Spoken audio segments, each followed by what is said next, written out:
بسم اللہ الرحمن الرحیم، شروع کرتا ہوں اللہ کے نام سے جو بے انتہا مہربان نہایت رحم کرنے والے ہیں۔ یاسین والقرآن الحکیم انک لمن المرسلین علی صراط مستقیم تنزیل العزیز الرحیم لتنذر قوما ما انذر آباؤهم فهم غافلون لقد حق القول على اکثرهم فهم لا يؤمنون۔ یاسین، قسم ہے قرآن با حکمت کی کہ بے شک آپ اے نبی من جملہ پیغمبروں کے ہیں، سیدھے رستے پر ہیں۔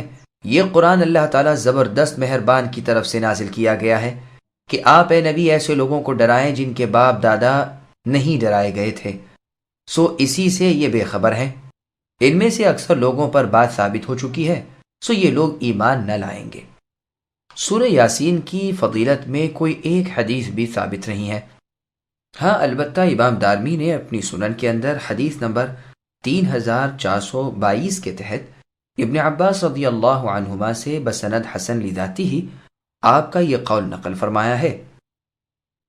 ابن عباس رضی اللہ عنہما فرماتے ہیں کہ جو شخص صبح کے وقت سورہ یاسین پڑھے تو اسے شام تک آسانی عطا ہوگی، اور جو شخص رات کے وقت سورہ یاسین پڑھے تو اسے صبح تک آسانی عطا ہوگی، یعنی اس کے دن و رات آرام و راحت سے گزریں گے۔ اب سامعین، ان آیتوں کی تفسیر سماعت کیجیے۔ حروف مقطعات جو صورتوں کے شروع میں ہوتے ہیں، جیسے یہاں یاسین ہے، ان کا پورا بیان ہم سورہ بقرہ کی تفسیر کے شروع میں کر چکے ہیں، لہٰذا اب یہاں اسے دہرانے کی ضرورت نہیں۔ بعض لوگوں نے کہا ہے کہ یاسین سے مراد اے انسان ہے، بعض کہتے ہیں حبشی زبان میں اے انسان کے معنی میں یہ لفظ ہے، کوئی کہتا ہے یہ اللہ تعالیٰ کا نام ہے۔ پھر آگے اللہ فرماتے ہیں، قسم ہے محکم اور مضبوط قرآن کی جس کے آس پاس بھی باطل پھٹک نہیں سکتا، کہ بالیقین اے محمد صلی اللہ علیہ وسلم آپ اللہ تعالیٰ کے سچے رسول ہیں، سچے، اچھے، مضبوط اور عمدہ سیدھے اور صاف دین پر آپ ہیں۔ یہ صراط مستقیم رب رحمان و رحیم کی ہے، یہ دین اللہ ہی کا اتارا ہوا ہے جو عزت والے اور مؤمنوں پر خاص مہربانی کرنے والے ہیں۔ جیسے اللہ نے سورہ شورا کی آیت نمبر 52 میں فرمایا، وَإِنَّكَ لَتَهْدِي إِلَى صِرَاطٍ مُسْتَقِيمٍ الآیہ، اور بالیقین اے نبی آپ راہ راست کی رہبری کرتے ہیں، جو اس اللہ کی طرف سیدھی راہ ہے جو آسمان و زمین کے مالک ہیں اور جس کی طرف تمام امور کا انجام ہے، تاکہ آپ عربوں کو اے نبی ڈرائیں جن کے بزرگ بھی ہوشیار نہیں کیے گئے، جو محض غافل ہیں۔ ان کا تنہا ذکر کرنا اس لیے نہیں کہ دوسرے اس تنبیہ سے الگ ہیں، جیسے کہ بعض افراد کے ذکر سے عام کی نفی نہیں ہوتی۔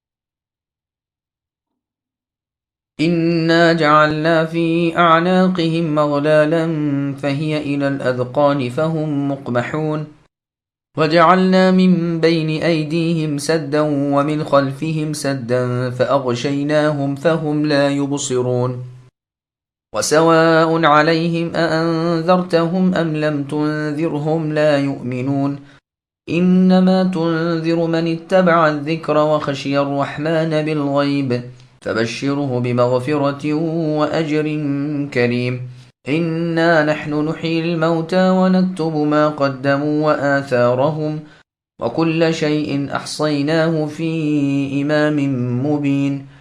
بے شک ہم نے ان کی گردنوں میں توق ڈال دیے ہیں، پھر وہ ٹھوڑیوں تک ہیں جس سے ان کے سر اوپر کو الٹ گئے، اور ہم نے ایک آڑ ان کے سامنے کر دی اور ایک آڑ ان کے پیچھے کر دی، جس سے ہم نے ان کو گھیر دیا سو وہ نہیں دیکھ سکتے۔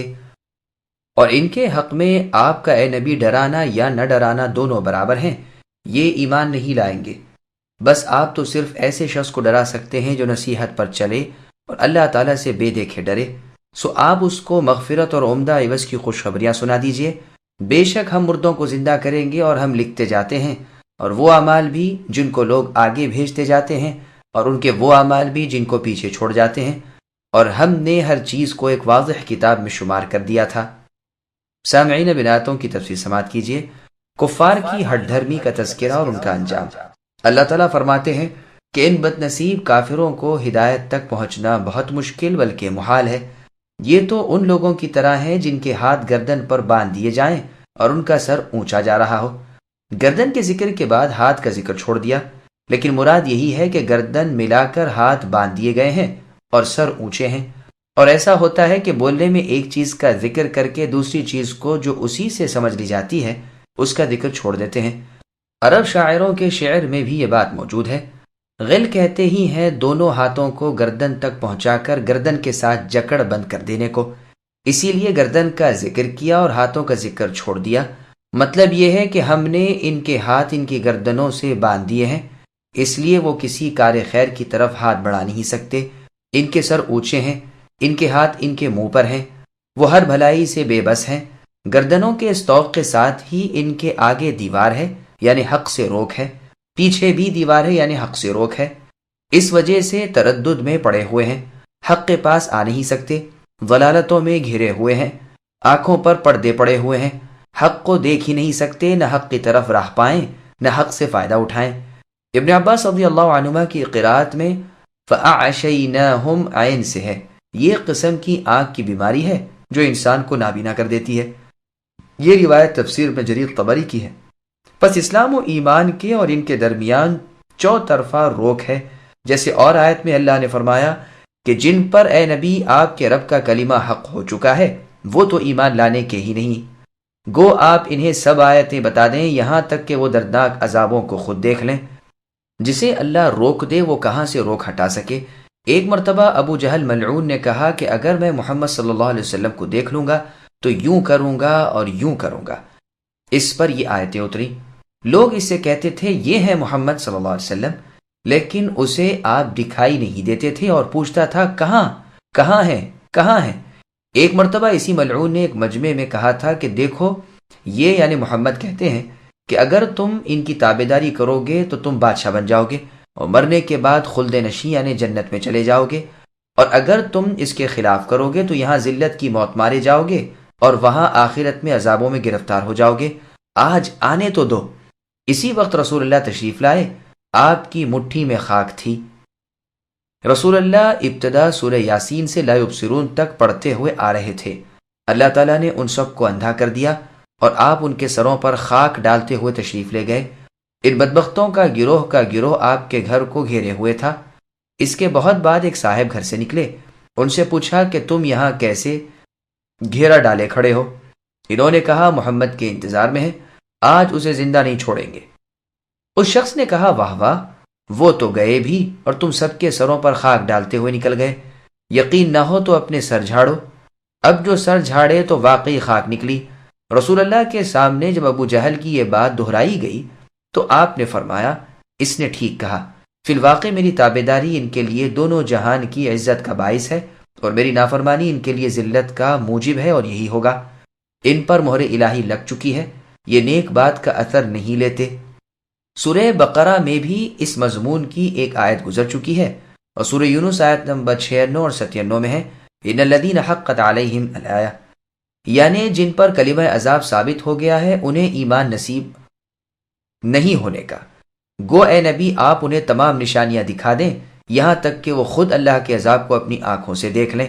ہاں آپ کی نصیحت ان پر اثر کر سکتی ہے جو بھلی بات کی تابعداری کرنے والے ہیں، قرآن کو ماننے والے ہیں، بن دیکھے اللہ تعالیٰ سے ڈرنے والے ہیں، اور ایسی جگہ بھی خوف الہی رکھتے ہیں جہاں کوئی اور دیکھنے والا نہ ہو۔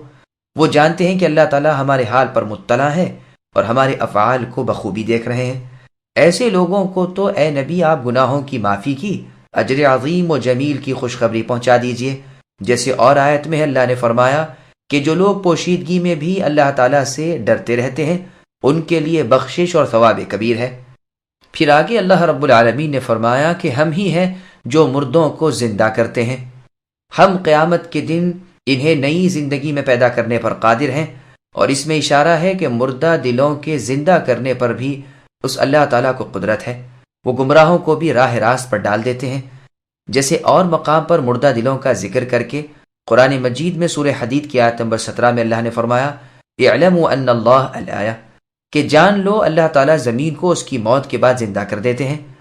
ہم نے تمہاری سمجھ بوجھ کے لیے بہت کچھ بیان فرما دیا، اور ہم ان کے پہلے بھیجے ہوئے اعمال لکھ لیتے ہیں اور ان کے آثار بھی، یعنی جو یہ اپنے بعد باقی چھوڑ آئے، اگر خیر باقی چھوڑ آئے ہیں تو جزا ورنہ سزا پائیں گے۔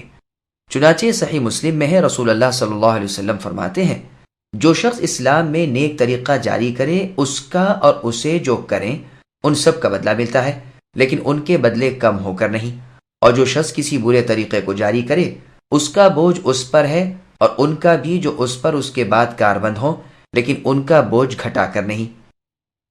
ایک لمبی حدیث میں اس کے ساتھ ہی قبیلہ مضر کے چادر پوش لوگوں کا واقعہ بھی ہے، اور آخر میں وہ نکتب ما قدموا پڑھنا کا ذکر بھی ہے۔ صحیح مسلم شریف کی ایک اور حدیث میں ہے، جب انسان مر جاتا ہے تو اس کے تمام اعمال کٹ جاتے ہیں مگر 3 عمل: علم جس سے نفع حاصل کیا جائے، اور نیک اولاد جو اس کے لیے دعا کرے، اور وہ صدقہ جاریہ جو اس کے بعد بھی باقی رہے۔ تفسیر ابن جریر طبری میں ہے، مجاہد رحمہ اللہ سے اس آیت کی تفسیر میں مروی ہے کہ گمراہ لوگ جو گمراہی باقی چھوڑ جائیں۔ سعید بن جبیر رحمہ اللہ سے مروی ہے کہ ہر وہ نیکی اور بدی جسے اس نے جاری کیا اور اپنے بعد چھوڑ گیا۔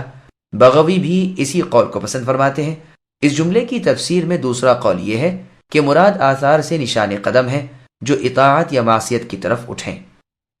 قتادہ رحمہ اللہ فرماتے ہیں، اے ابن آدم، اگر اللہ تعالیٰ تیرے کسی فعل سے غافل ہوتے تو تیرے نشان قدم سے غافل ہوتے جنہیں ہوا مٹا دیتی ہے، لیکن اللہ تبارک و تعالیٰ اس سے اور تیرے کسی عمل سے غافل نہیں۔ تیرے جتنے قدم اللہ کی اطاعت میں اٹھتے ہیں سب اللہ کے ہاں لکھے ہوئے ہیں۔ تم میں سے جس سے ہو سکے وہ اللہ تعالیٰ کی فرما برداری کی طرف قدم بڑھا لے۔ اسی معنی کی بہت سی احادیث بھی ہیں۔ سب سے پہلی حدیث مسند احمد میں ہے۔ جابر بن عبداللہ رضی اللہ عنہما فرماتے ہیں، مسجد نبوی کے آس پاس کچھ مکانات خالی ہوئے تو قبیلہ بنو سلمہ نے ارادہ کیا کہ وہ اپنے محلے سے اٹھ کر یہی قرب مسجد کے مکانات میں آ بسیں۔ جب اس کی خبر رسول اللہ صلی اللہ علیہ وسلم کو ہوئی تو آپ نے فرمایا، مجھے یہ بات معلوم ہوئی ہے کہ کیا یہ ٹھیک ہے؟ انہوں نے جواب دیا کہ ہاں۔ رسول اللہ نے 2 مرتبہ فرمایا، اے بنو سلمہ، اپنے مکانات میں ہی رہو، تمہارے قدم اللہ تعالیٰ کے ہاں لکھے جاتے ہیں۔ مسند احمد نے سنن ابن ماجہ اور سنن نسائی میں ہے کہ ایک مدینے میں رہنے والے صحابی کا مدینہ شریف میں انتقال ہوا تو آپ نے ان کے جنازے کی نماز پڑھا کر فرمایا، کاش کہ یہ اپنے وطن کے سوا کسی اور جگہ فوت ہوتے۔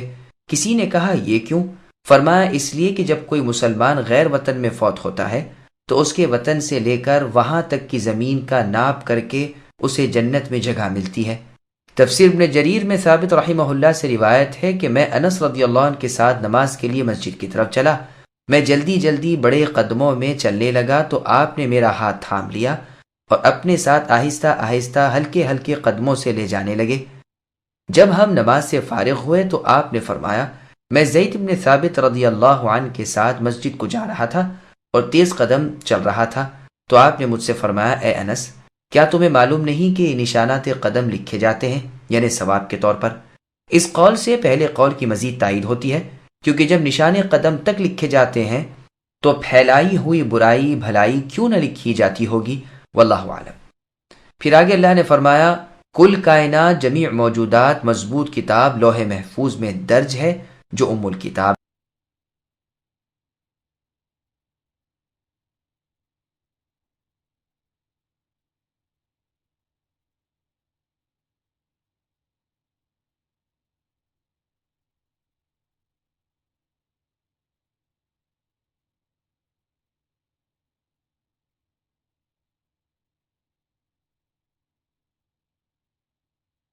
واضرب لهم مثلا أصحاب القرية إذ جاءها المرسلون إذ أرسلنا إليهم 2 فكذبوهما فعززنا بثالث فقالوا إنا إليكم مرسلون قالوا ما أنتم إلا بشر مثلنا وما أنزل الرحمن من شيء إن أنتم إلا تكذبون قالوا ربنا يعلم إنا إليكم لمرسلون وما علينا إلا البلاغ المبين۔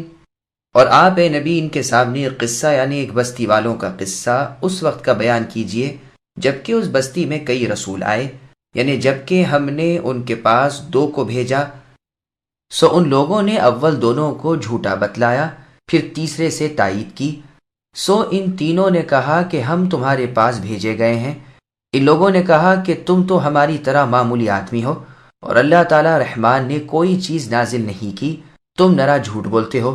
ان رسولوں نے کہا ہمارے پروردگار علم والے ہیں کہ بے شک ہم تمہارے پاس بھیجے گئے ہیں، اور ہمارے ذمے تو صرف واضح طور پر پہنچا دینا تھا۔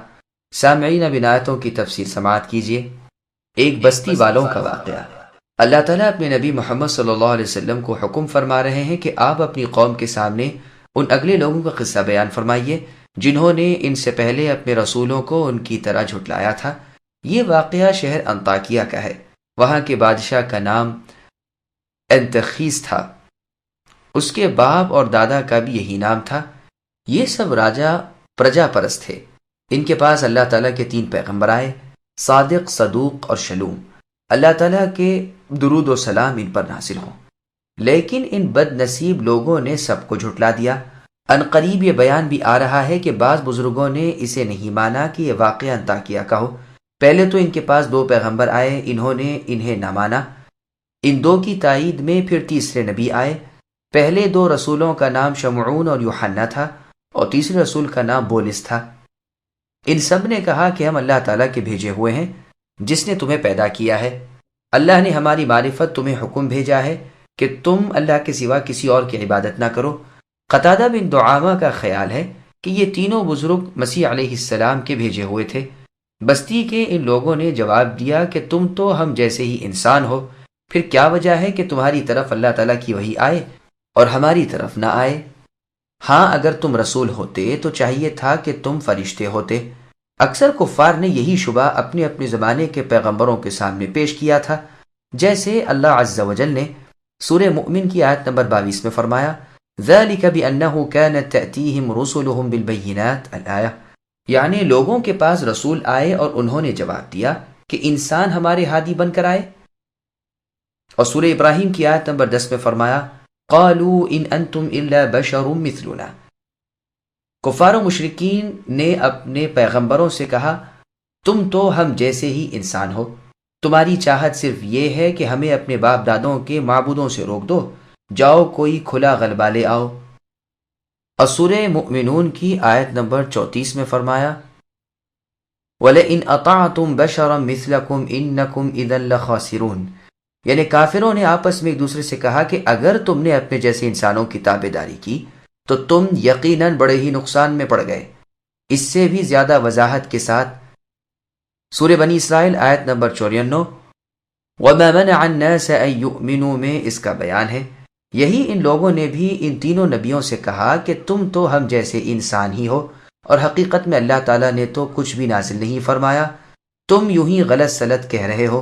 پیغمبروں نے جواب دیا کہ اللہ تعالیٰ خوب جانتے ہیں کہ ہم اللہ کے سچے رسول ہیں، اگر ہم جھوٹے ہوتے تو اللہ تعالیٰ پر جھوٹ باندھنے کی سزا ہمیں اللہ تعالیٰ دے دیتے، لیکن تم دیکھو گے کہ وہ ہماری مدد کریں گے اور ہمیں عزت عطا فرمائیں گے۔ اس وقت تمہیں خود روشن ہو جائے گا کہ کون شخص با اعتبار انجام کے اچھا رہا، جیسے اللہ تعالیٰ نے سورہ عنکبوت کی آیت نمبر 52 میں فرمایا، قُلْ كَفَى بِاللَّهِ بَيْنِي وَبَيْنَكُمْ شَهِيدًا، کہ اے نبی آپ کہہ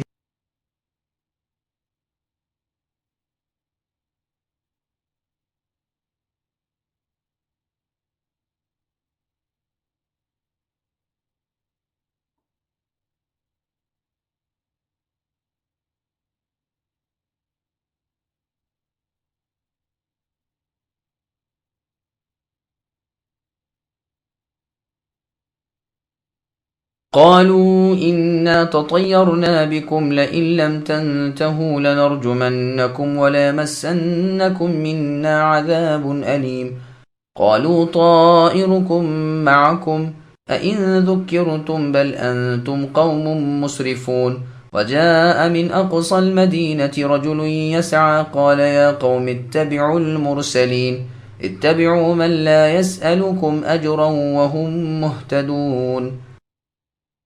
وہ لوگ کہنے لگے کہ ہم تو تم کو منحوس سمجھتے ہیں، اگر تم باز نہ آئے تو ہم پتھروں سے تمہارا کام تمام کر دیں گے اور تم کو ہماری طرف سے سخت سزا پہنچے گی۔ ان رسولوں نے کہا کہ تمہاری نحوست تو تمہارے ساتھ ہی لگی ہوئی ہے، کیا اس کو نحوست سمجھتے ہو کہ تم کو نصیحت کی جائے، بلکہ تم حد سے نکل جانے والے لوگ ہو؟ اور ایک شخص اس شہر کے کسی دور دراز مقام سے دوڑتا ہوا آیا، کہنے لگا کہ اے میری قوم، ان رسولوں کی راہ پر چلو، ایسے لوگوں کی راہ پر چلو جو تم سے کوئی معاوضہ نہیں مانگتے اور وہ خود راہ راست پر بھی ہیں۔ سامعین، اب آیتوں کی تفسیر سماعت کیجیے۔ اہل کفر رسولوں کے متعلق بدشگونی لیتے رہے۔ ان کافروں نے رسولوں سے کہا کہ تمہارے آنے سے ہمیں کوئی برکت و خیریت تو ملی نہیں، بلکہ اور برائی اور بدی پہنچی۔ تم ہو ہی بدشگون لوگ، جہاں جاؤ گے بلائیں برسیں گی۔ سنو، اگر تم اپنے اس طریقے سے باز نہ آئے اور یہی کہتے رہے تو ہم تمہیں سنگسار کر دیں گے اور سخت المناک سزائیں دیں گے۔ رسولوں نے جواب دیا کہ تم خود شریر ہو، تمہارے اعمال ہی برے ہیں اور اسی وجہ سے تم پر مصیبتیں آنے کی ہے، جیسا کرو گے ویسا بھرو گے۔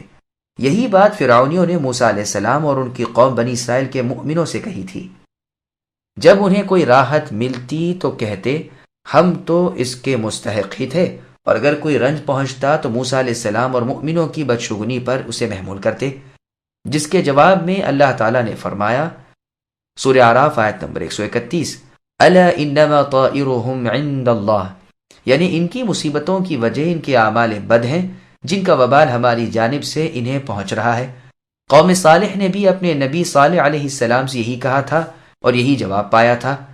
خود نبی صلی اللہ علیہ وسلم، نبی آخر الزماں، سے بھی یہی کہا گیا، جیسے کہ اللہ عز و جل نے سورہ نساء کی آیت نمبر 78 میں فرمایا، وَإِن تُصِبْهُمْ سَيِّئَةٌ يَقُولُوا هَٰذِهِ مِنْ عِنْدِكَ، یعنی ان کفار و مشرکین وغیرہ کو جب کوئی مصیبت پہنچتی ہے تو یہ جھٹ سے کہہ دیتے ہیں اے محمد یہ آپ کی طرف سے ہے، یعنی اگر ان کافروں کو کوئی نقصان ہوتا ہے تو کہتے ہیں یہ تمہاری طرف سے ہے۔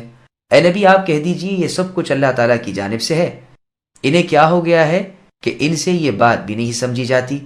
پھر آگے اللہ فرماتے ہیں کہ صرف اس وجہ سے کہ ہم نے تمہیں نصیحت کی، تمہاری خیر خواہی کی، تمہیں بھلی راہ سمجھائی، تمہاری اللہ تعالیٰ کی توحید کی طرف رہنمائی کی، تمہیں اخلاص و عبادت کے طریقے سکھائے، تم ہمیں منحوس سمجھنے لگے اور ہمیں اس طرح ڈرانے دھمکانے لگے اور خوف زدہ کرنے لگے اور مقابلے پر اتر آئے۔ حقیقت یہ ہے کہ تم مسرف یعنی حد سے آگے بڑھ جانے والے لوگ ہو، حدود الہی سے تجاوز کر جاتے ہو۔ ہمیں دیکھو کہ ہم تمہاری بھلائی چاہیں، تمہیں دیکھو کہ تم ہم سے برائی سمجھو۔ بتلاؤ تو بھلا یہ کوئی انصاف کی بات ہے؟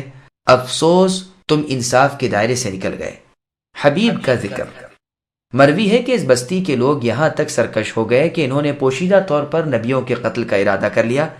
ایک مسلمان شخص جو اس بستی کے آخری حصے میں رہتا تھا، جس کا نام حبیب تھا اور رسی کا کام کرتا تھا بھی بیمار، جذام کی بیماری تھی، بہت سخی آدمی تھا، جو کماتا تھا اس کا آدھا حصہ اللہ کی راہ میں خیرات کر دیا کرتا تھا، دل کا نرم اور فطرت کا اچھا تھا، لوگوں سے الگ تھلگ ایک غار میں بیٹھ کر عبادت الہی کیا کرتا تھا۔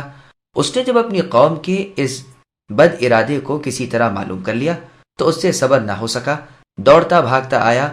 بعض کہتے ہیں یہ بڑے ہی تھے، ایک قول ہے کہ یہ دھوبی تھے۔ عمر بن الحکم فرماتے ہیں کہ یہ جوتی گانٹنے والے تھے، اللہ تعالیٰ ان پر رحم کرے۔ انہوں نے آ کر اپنی قوم کو سمجھانا شروع کیا کہ تم ان رسولوں کی تابعداری کرو، ان کا کہا مانو، ان کی راہ چلو، دیکھو تو یہ اپنا کوئی فائدہ نہیں کر رہے، یہ تم سے تبلیغ رسالت کا کوئی بدلہ نہیں مانگتے، اپنی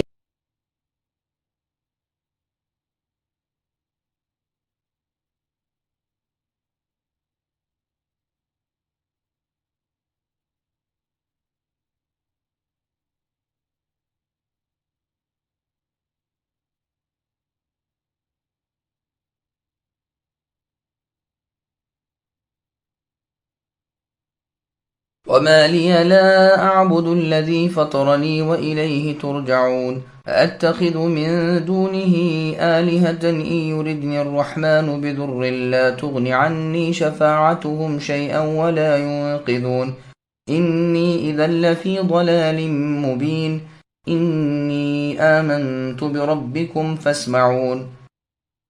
مجھے کیا ہو گیا ہے جو میں اس کی عبادت نہ کروں جس نے مجھے پیدا کیا، اور تم سب اللہ ہی کی طرف لوٹائے جاؤ گے۔ کیا میں اللہ کو چھوڑ کر ایسوں کو معبود بناؤں کہ اگر رب رحمان اللہ تعالیٰ مجھے کوئی نقصان پہنچانا چاہے تو ان کی سفارش مجھے کچھ بھی نفع نہ پہنچا سکے اور نہ وہ مجھے بچا سکے؟ پھر تو میں یقیناً کھلی گمراہی میں ہوں۔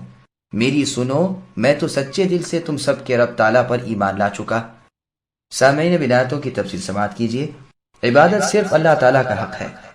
وہ نیک بخش شخص حبیب نجار جو اللہ تعالیٰ کے رسولوں کی تکذیب و تردید اور توہین ہوتی دیکھ کر دوڑا ہوا آیا تھا، اور جس نے اپنی قوم کو نبیوں کی تابعداری کی رغبت دلائی تھی، وہ اب اپنے عمل اور عقیدے کو ان کے سامنے پیش کر رہا ہے اور انہیں حقیقت سے آگاہ کر کے ایمان کی دعوت دے رہا ہے۔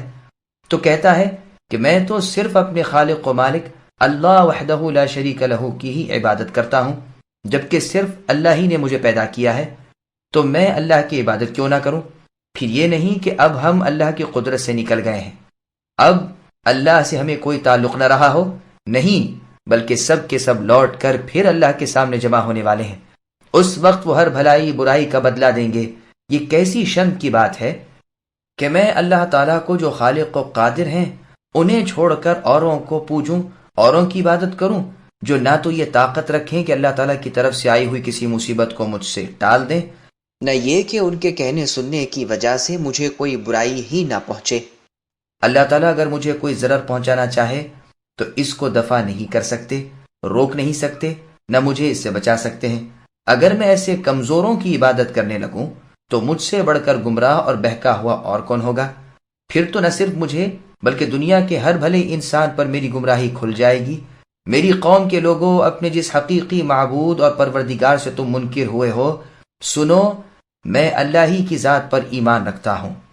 اور یہ معنی بھی اس آیت کے ہو سکتے ہیں کہ اس اللہ والے مرد صالح نے اپنی قوم سے روگردانی کر کے اللہ تعالیٰ کے ان رسولوں سے یہ کہا ہو کہ اللہ تعالیٰ کے پیغمبروں، تم میرے ایمان کے گواہ ہیں نا، میں ذات باری تعالیٰ پر ایمان لایا جس نے تمہیں برحق رسول بنا کر بھیجا۔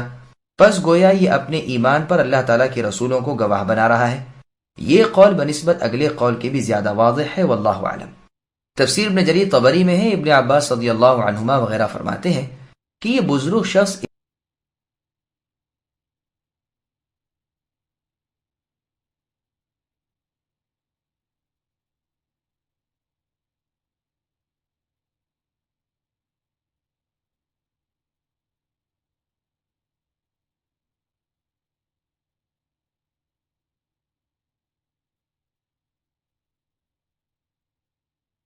قيل ادخل الجنة قال يا ليت قومي يعلمون بما غفر لي ربي وجعلني من المكرمين وما أنزلنا على قومه من بعده من جند من السماء وما كنا منزلين إن كانت إلا صيحة واحدة فإذا هم خامدون۔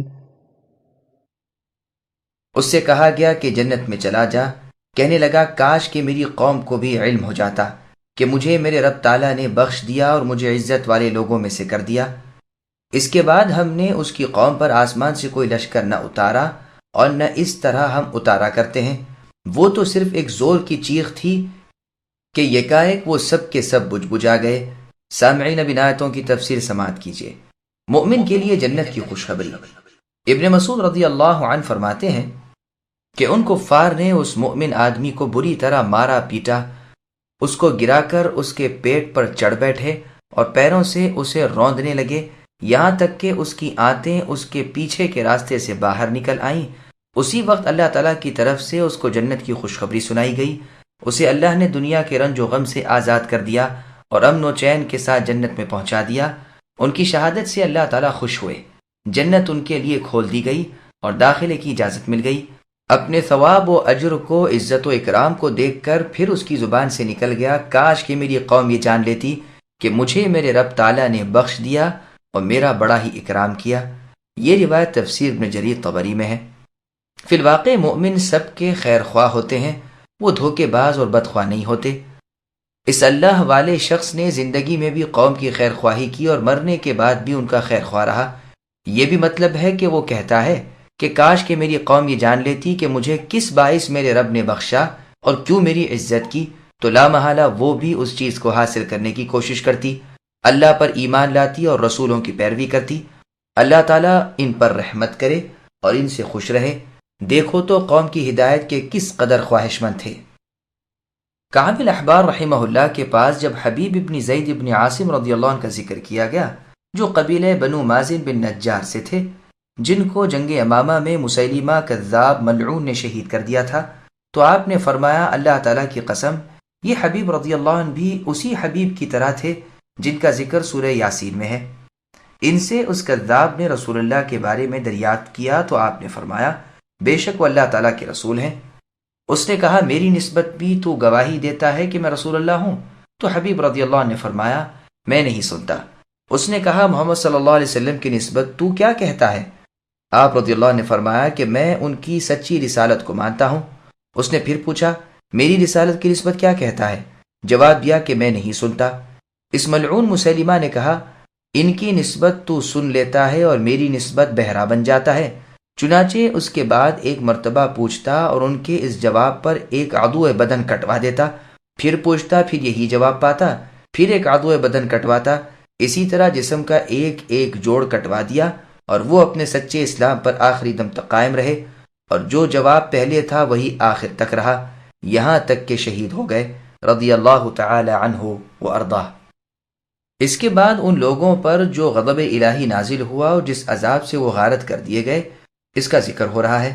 چونکہ انہوں نے اللہ تعالیٰ کے رسولوں کو جھٹلایا، اللہ تعالیٰ کے ولی حبیب نجار کو قتل کیا، اس لیے ان پر عذاب اترا اور ہلاک کر دیے گئے۔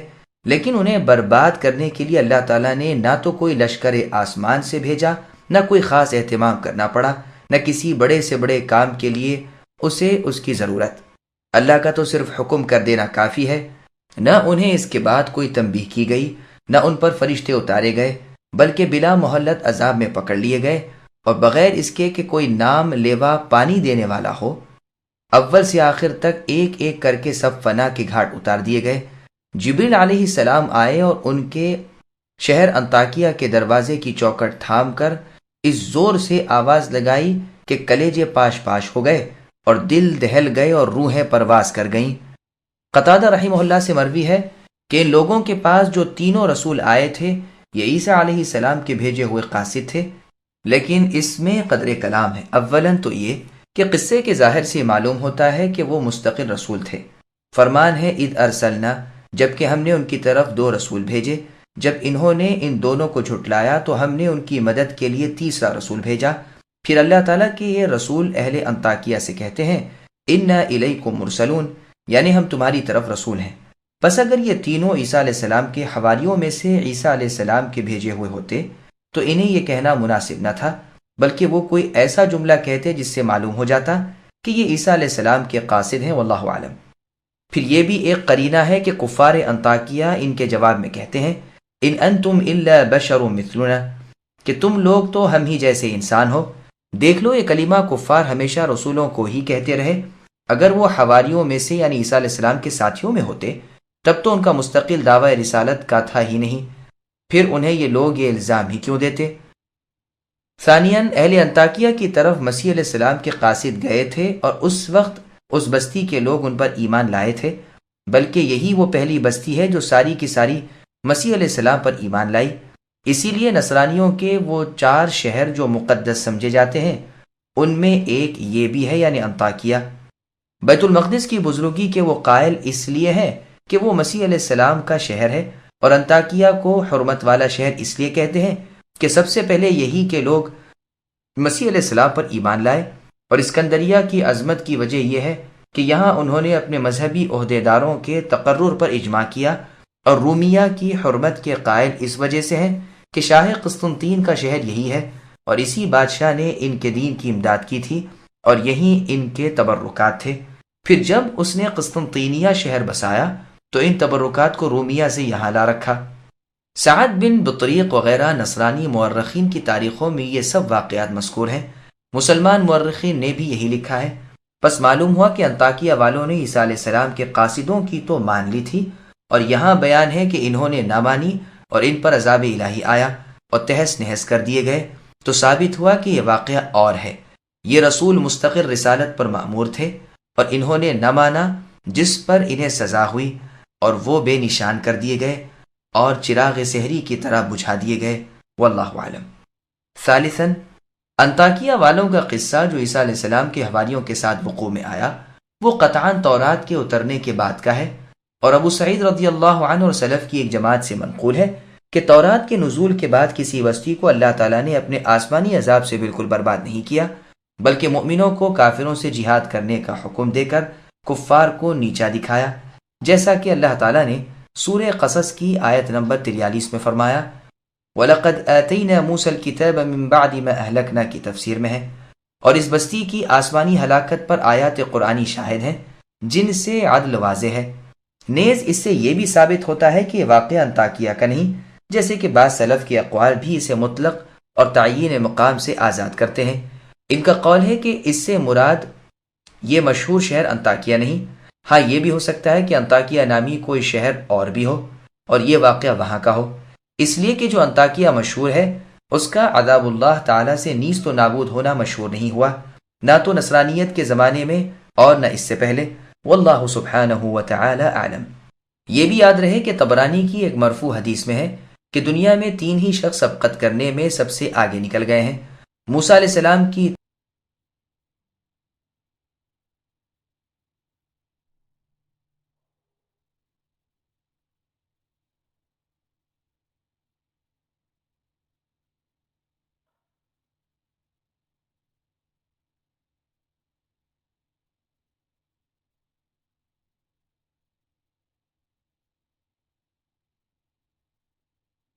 يا حسرة على العباد ما يأتيهم من رسول إلا كانوا به يستهزئون ألم يروا كم أهلكنا قبلهم من القرون أنهم إليهم لا يرجعون وإن كل لما جميع لدينا محضرون وآية لهم الأرض الميتة أحييناها وأخرجنا منها حبا فمنه يأكلون وجعلنا فيها جنات من نخيل وأعناب وفجرنا فيها من العيون ليأكلوا من ثمره وما عملته أيديهم أفلا يشكرون سبحان الذي خلق الأزواج كلها مما تنبت الأرض ومن أنفسهم ومما لا يعلمون۔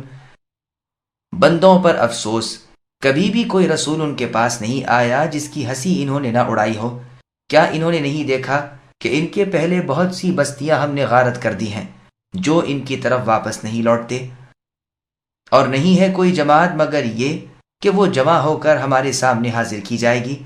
ان کے لیے ایک نشانی خشک مردہ زمین ہے جس کو ہم زندہ کر دیتے ہیں، جس سے اناج نکالتے ہیں جس میں سے وہ کھاتے ہیں، اور ہم اس میں کھجوروں کے اور انگوروں کے باغات پیدا کر دیتے ہیں جن میں ہم چشمے بھی جاری کر دیتے ہیں تاکہ لوگ اس کے پھل کھائیں۔ انہوں نے اپنے ہاتھوں سے اسے نہیں بنایا، پھر کیوں شکر گزاری نہیں کرتے؟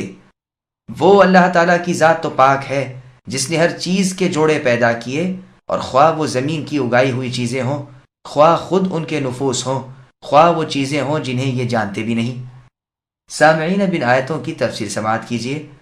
انبیاء کرام علیہم السلام کی بات نہ ماننے والوں پر حسرت و افسوس۔ اللہ تعالیٰ فرماتے ہیں بندوں پر حسرت و افسوس ہے۔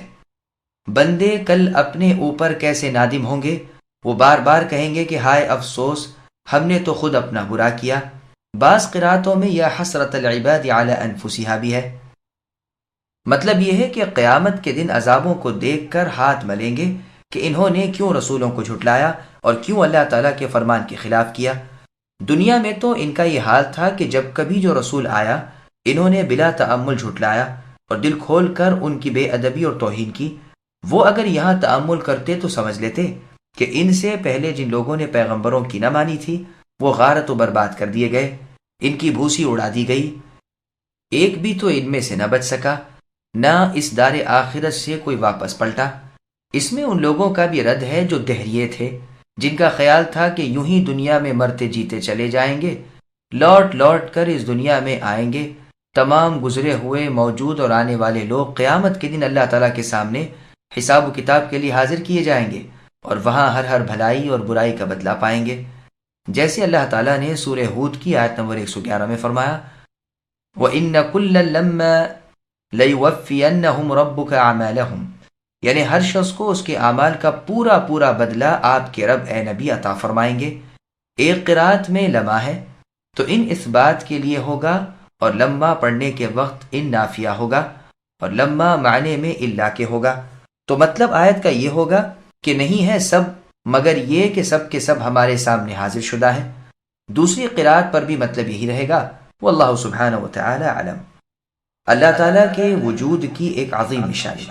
اللہ تعالیٰ ارشاد فرماتے ہیں کہ میرے وجود پر اور میری زبردست قدرت پر اور مردوں کو زندگی دینے پر ایک نشانی یہ بھی ہے کہ مردہ زمین جو بنجر خشک پڑی ہوتی ہے، جس میں کوئی رویدگی، تازگی، ہری اول اور گھاس وغیرہ نہیں ہوتی، میں اس پر آسمان سے پانی برساتا ہوں اور وہ مردہ زمین جی اٹھتی ہے، لہلہانے لگتی ہے، ہر طرف سبزہ ہی سبزہ اگ جاتا ہے اور قسم قسم کے پھل پھول وغیرہ نظر آنے لگتے ہیں۔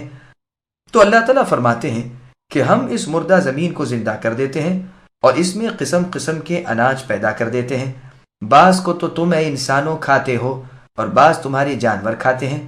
ہم اس میں کھجوروں کے، انگوروں کے باغات وغیرہ تیار کر دیتے ہیں، نہریں جاری کر دیتے ہیں جو باغوں اور کھیتوں کو سیراب، سرسبز و شاداب کرتی رہتی ہیں۔ یہ سب اس لیے کہ ان درختوں کے میوے دنیا کھائے، کھیتوں اور باغات سے نفع حاصل کرے اور حاجتیں پوری کرے۔ یہ سب اللہ تعالیٰ کی رحمت اور اللہ کی قدرت سے پیدا ہو رہے ہیں، کسی کے بس اور اختیار میں یہ نہیں۔ تمہارے ہاتھوں کی پیدا کردہ چیزیں نہیں، نہ تم میں ان کو اگانے کی طاقت، نہ تم میں ان کو بچانے کی قدرت، نہ ان کو پکانے اور تیار کرنے کا تمہیں اختیار۔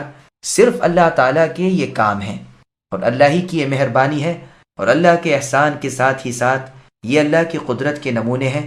پھر لوگوں کو کیا ہو گیا ہے جو شکر گزاری نہیں کرتے اور اللہ تعالیٰ کی بے انتہا انگنت نعمتیں اپنے پاس ہوتے ہوئے اللہ کا احسان نہیں مانتے۔ ایک مطلب یہ بھی بیان کیا گیا ہے کہ باغات کے پھل جو کھاتے ہیں اور اپنے ہاتھوں کا بویا ہوا یہ پاتے ہیں۔ چنانچہ ابن مسعود رضی اللہ عنہ کی قرات میں وَمِمَّا عَمِلَتْهُ أَيْدِيهِمْ ہے۔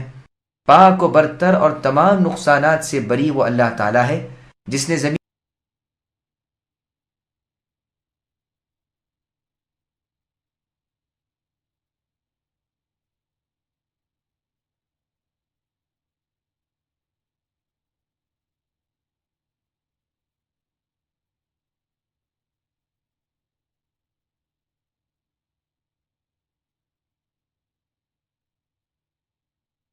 وآية لهم الليل نسلخ منه النهار فإذا هم مظلمون والشمس تجري لمستقر لها ذلك تقدير العزيز العليم والقمر قدرناه منازل حتى عاد كالعرجون القديم لا الشمس ينبغي لها أن تدرك القمر ولا الليل سابق النهار وكل في فلك يسبحون۔ اور ان کے لیے اللہ تعالیٰ کی قدرت کی ایک نشانی رات بھی ہے، جس سے ہم دن کو الگ کر دیتے ہیں تو وہ ایک اندھیرے میں رہ جاتے ہیں، اور سورج کے لیے جو مقررہ راہ ہے وہ اسی پر چلتا رہتا ہے۔ یہ ہے اندازہ غالب با علم اللہ تعالیٰ کا۔ اور چاند کی ہم نے منزلیں مقرر کر رکھی ہیں، یہاں تک کہ وہ ہر پھر کر پرانی ٹہنی کی طرح ہو جاتا ہے۔ نہ آفتاب کی یہ مجال ہے کہ چاند کو جا پکڑے، اور نہ رات دن پر آگے بڑھ جانے والی ہے، اور سب کے سب آسمان میں تیرتے پھرتے ہیں۔ سامعین، اب آیتوں کی تفسیر سماعت کیجیے۔ اللہ تعالیٰ کی ایک اور نشانی کا ذکر۔ اللہ تعالیٰ کی قدرت کاملہ کی ایک نشانی بیان ہو رہی ہے، اور وہ دن رات ہیں جو اجالے اور اندھیرے والے ہیں اور برابر ایک دوسرے کے پیچھے آ جا رہے ہیں، جیسا کہ اللہ تعالیٰ نے سورہ اعراف کی آیت نمبر 54 میں فرمایا، یغشی اللیل النہار یطلبہ حثیثا الآیہ۔ رات کو دن سے اللہ تعالیٰ چھپاتے ہیں، رات دن کو جلدی جلدی ڈھونڈتی آتی ہے۔ یہاں بھی فرمایا رات میں سے ہم دن کو کھینچ لیتے ہیں۔ دن تو ختم ہوا اور رات آ گئی اور چاروں طرف سے اندھیرا چھا گیا۔ چنانچہ صحیح بخاری، صحیح مسلم، سنن ابی داؤد وغیرہ میں ہے، رسول اللہ صلی اللہ علیہ وسلم فرماتے ہیں کہ جب ادھر سے رات آ جائے اور دن ادھر سے چلا جائے اور سورج غروب ہو جائے تو روزہ دار افطار کر لے۔ ظاہر آیت تو یہی ہے، لیکن قتادہ رحمہ اللہ فرماتے ہیں کہ اس کا مطلب مثل سورہ فاطر کی آیت نمبر 13 کے ہیں، جس میں اللہ نے فرمایا یولج اللیل فی النہار ویولج النہار فی اللیل، یعنی اللہ تعالیٰ رات کو دن میں اور دن کو رات میں داخل کر دیتے ہیں۔ امام ابن جریر رحمہ اللہ اس قول کو ضعیف بتلاتے ہیں اور فرماتے ہیں اس آیت میں جو لفظ علاج ہے اس کے معنی ایک کی کمی کر کے دوسری میں زیادتی کرنے کے ہیں، اور یہ مراد اس آیت میں نہیں۔ امام صاحب رحمہ اللہ کا یہ قول حق ہے۔ مستقر سے مراد یا تو مستقر مکانی یعنی جائے قرار ہے، اور وہ عرش تلے کی سمت ہے۔ بس ایک سورج ہی نہیں بلکہ کل مخلوق عرش کے نیچے ہی ہے، اس لیے کہ عرش ساری مخلوق کے اوپر ہے اور سب کو احاطہ کیے ہوئے ہے، اور وہ کرہ نہیں ہے جیسے کہ ہیئت داں کہتے ہیں، بلکہ وہ مثل قبے کے ہے جس کے پائیں ہیں اور جسے فرشتے اٹھائے ہوئے ہیں، انسانوں کے سروں کے اوپر والے عالم میں ہے۔ بس جب کہ سورج فلکی قبے میں ٹھیک ظہر کے وقت ہوتا ہے، اس وقت وہ عرش سے بہت قریب ہوتا ہے، پھر جب وہ گھوم کر چوتھے فلک میں اسی مقام کے بالمقابل آ جاتا ہے، یہ آدھی رات کا وقت ہوتا ہے، جبکہ وہ عرش سے بہت دور ہو جاتا ہے، پس وہ سجدہ کرتا ہے اور طلوع کی اجازت چاہتا ہے، جیسے کہ احادیث میں آیا ہے۔ صحیح بخاری میں ہے، ابو ذر رضی اللہ عنہ کہتے ہیں کہ میں سورج کے غروب ہونے کے وقت رسول اللہ صلی اللہ علیہ وسلم کے پاس مسجد میں تھا۔ رسول اللہ نے مجھ سے فرمایا، جانتے ہو یہ سورج کہاں غروب ہوتا ہے؟ میں نے کہا اللہ تعالیٰ اور اللہ کے رسول ہی خوب جانتے ہیں۔ رسول اللہ نے فرمایا، وہ عرش تلے جا کر اللہ تعالیٰ کو سجدہ کرتا ہے۔ پھر آپ نے والشمس تلاوت کی، یعنی یہی سورہ یاسین کی آیت۔ بخاری کی ایک اور حدیث میں ہے کہ رسول اللہ سے ابو ذر رضی اللہ عنہ نے اس آیت کا مطلب پوچھا تو رسول اللہ نے فرمایا، سورج کی قرارگاہ عرش کے نیچے ہے۔ مسند احمد میں اس سے پہلے کی حدیث میں یہ بھی ہے کہ وہ اللہ تعالیٰ سے واپس ہونے کی اجازت طلب کرتا ہے اور اسے اجازت دی جاتی ہے، گویا اس سے کہا جاتا ہے کہ جہاں سے آیا تھا وہیں لوٹ جا، تو وہ اپنے طلوع ہونے کی جگہ سے نکلتا ہے اور یہی اس کا مستقر ہے۔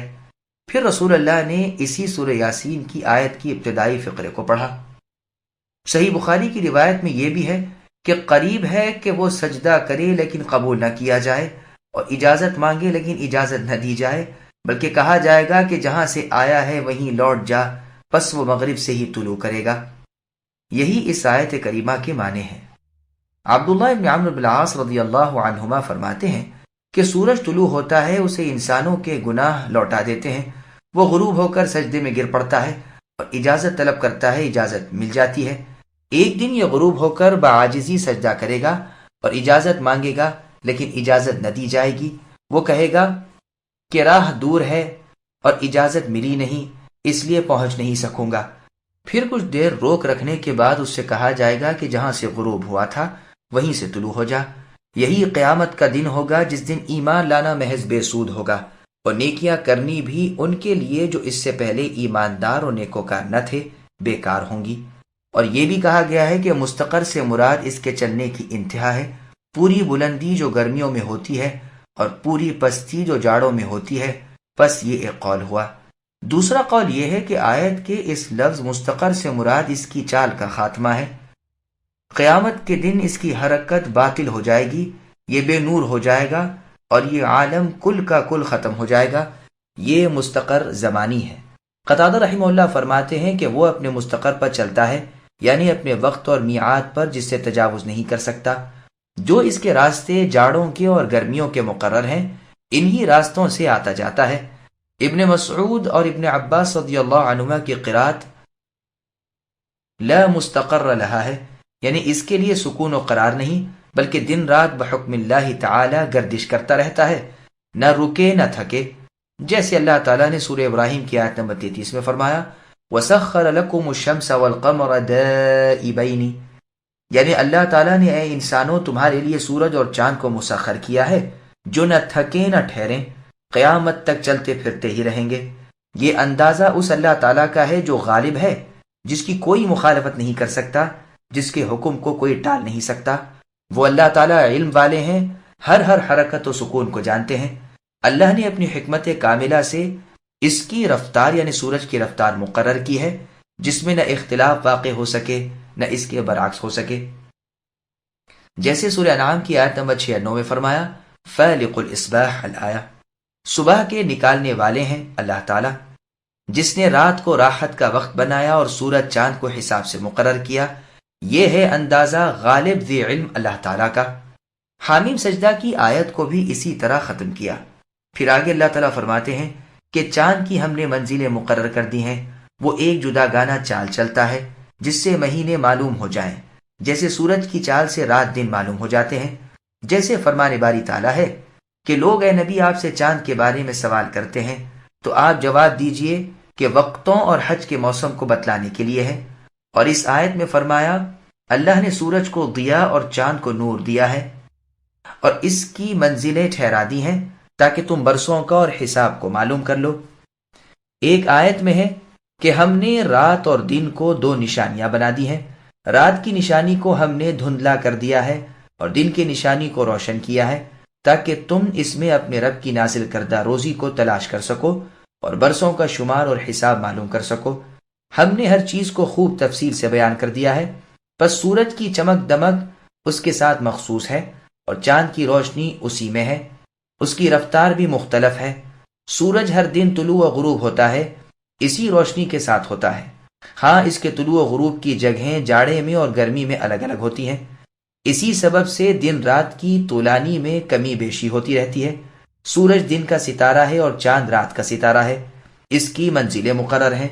مہینے کی پہلی رات طلوع ہوتا ہے، بہت چھوٹا سا ہوتا ہے، روشنی کم ہوتی ہے، دوسری شب روشنی اس سے بڑھ جاتی ہے اور منزل بھی ترقی کرتی جاتی ہے، پھر جوں جوں بلند ہوتا جاتا ہے روشنی بڑھتی جاتی ہے، گو اس کی نورانیت سورج سے ملی ہوئی ہوتی ہے۔ آخر 14ویں رات کو چاند کامل ہو جاتا ہے اور اس کی چاندنی بھی کمال کی ہو جاتی ہے، پھر گھٹنا شروع ہوتا ہے اور اسی طرح درجہ بدرجہ بتدریج گھٹتا ہوا مثل کھجور کے خوشے کی ٹہنی کے ہو جاتا ہے جس پر تر کھجوریں لٹکتی ہوں اور وہ خشک ہو کر بل کھا گئی ہو۔ پھر اسے نئے سرے سے اللہ تعالیٰ دوسرے مہینے کی ابتدا میں ظاہر کرتے ہیں۔ عرب میں چاند کی روشنی کے اعتبار سے مہینے کی راتوں کے نام رکھ لیے گئے ہیں، مثلا پہلی 3 راتوں کا نام غرر ہے، اس کے بعد کی 3 راتوں کا نام نفل ہے اور اس کے بعد کی 3 راتوں کا نام تسع ہے، اس لیے کہ ان کی آخری رات 90 ہوتی ہے۔ اس کے بعد کی 3 راتوں کا نام عشر ہے، اس لیے کہ ان کا شروع 10ویں سے ہے۔ ان کے بعد کی 3 راتوں کا نام بیض ہے، اس لیے کہ ان راتوں میں چاند کی روشنی آخر تک رہا کرتی ہے۔ اس کے بعد کی 3 راتوں کا نام ان کے ہاں درعہ ہے، یہ لفظ درعہ کی جمع ہے۔ ان کا یہ نام اس لیے رکھا ہے کہ 16ویں کو چاند ذرا دیر سے طلوع ہوتا ہے تو تھوڑی دیر تک اندھیرا یعنی سیاہی رہتی ہے، اور عرب میں اس بکری کو جس کا سر سیاہ ہو شاد درعہ کہتے ہیں۔ اس کے بعد کی 3 راتوں کو ظلم کہتے ہیں، پھر 3 کو حنادس، پھر 3 کو دراری، پھر 3 کو محاق، اس لیے کہ اس میں چاند ختم ہو جاتا ہے اور مہینہ بھی ختم ہو جاتا ہے۔ کوفہ کے مشہور نحوی امام ابو عبید رحمہ اللہ ان میں سے 9 اور عشر کو قبول نہیں کرتے، ملاحظہ ہو ان کی کتاب غریب المصنف۔ سورج اور چاند کی حدیں اللہ نے مقرر کی ہیں، ناممکن ہے کہ کوئی اپنی حد سے ادھر یا ادھر ہو جائے یا آگے پیچھے ہو جائے۔ اس کی باری کے وقت وہ گم ہے، اس کی باری کے وقت یہ خاموش ہے۔ حسن رحمہ اللہ کہتے ہیں کہ یہ چاند رات کو ہے۔ ابن مبارک رحمہ اللہ کا قول ہے کہ ہوا کے پر ہیں اور چاند پانی کے غلاف تلے جگا کرتا ہے۔ ابو صالح رحمہ اللہ فرماتے ہیں کہ اس کی روشنی کو پکڑ نہیں سکتی۔ عکرمہ رحمہ اللہ فرماتے ہیں رات کو سورج طلوع نہیں ہو سکتا، نہ رات دن سے سبقت کر سکتی ہے، یعنی رات کے بعد ہی رات نہیں آ سکتی بلکہ درمیان میں دن آ جائے گا۔ پس سورج کی سلطنت دن کو ہے اور چاند کی بادشاہت رات کو ہے۔ رات ادھر سے جاتی ہے، ادھر سے دن آتا ہے، ایک دوسرے کے تعاقب میں ہے، لیکن نہ تصادم کا ڈر ہے، نہ بے نظمی کا خطرہ ہے، نہ یہ کہ دن ہی چلا جائے رات نہ آئے، نہ اس کے خلاف ایک جاتا ہے دوسرا آتا ہے، ہر ایک اپنے اپنے وقت پر غائب و حاضر ہوتا رہتا ہے۔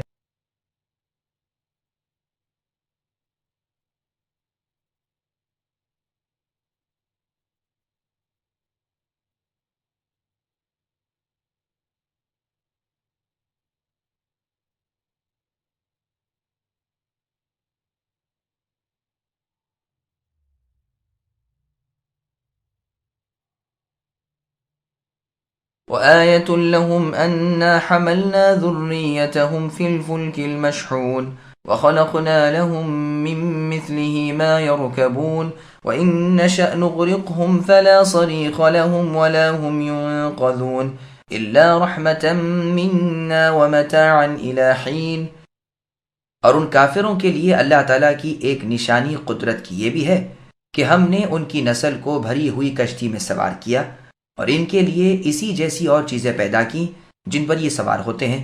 اگر ہم چاہتے تو انہیں ڈبو دیتے، پھر نہ تو کوئی ان کا مددگار ہوتا نہ وہ رہا کیے جاتے، لیکن ہم اپنی طرف سے رحمت کرتے ہیں اور ایک مدت تک کے لیے انہیں فائدہ دے رہے ہیں۔ سامعین، اب ان آیتوں کی تفصیل سماعت کیجیے۔ کشتی اور اللہ تعالیٰ کی قدرت۔ اللہ تبارک و تعالیٰ اپنی قدرت کی ایک اور نشانی بتا رہے ہیں کہ اللہ نے سمندر کو مسخر کر دیا ہے جس میں کشتیاں برابر آمد و رفت کر رہی ہیں۔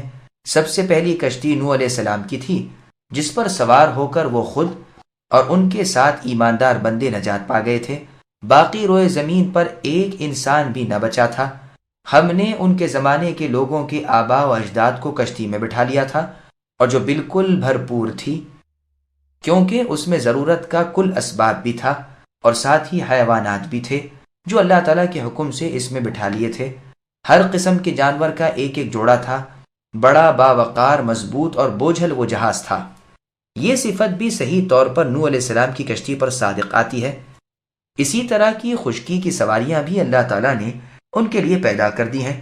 مثلا اونٹ جو خشکی میں وہی کام دیتا ہے جو تری میں کشتی کام دیتی ہے، اسی طرح دیگر چوپائے جانور بھی، اور یہ بھی ہو سکتا ہے کہ کشتی نوح نمونہ بنی اور پھر اس نمونے پر اور کشتیاں اور جہاز بنتے چلے گئے۔ اس مطلب کی تائید سورہ حاقہ کی آیت نمبر 12 لِنَجْعَلَهَا لَكُمْ تَذْكِرَةً سے بھی ہوتی ہے، یعنی جب پانی نے طغیانی کی، ہم نے تمہیں کشتی پر سوار کر لیا تاکہ اسے تمہارے لیے ایک یادگار بنا دیں اور یاد رکھنے والے کان اسے یاد رکھیں۔ ہمارے اس احسان کو فراموش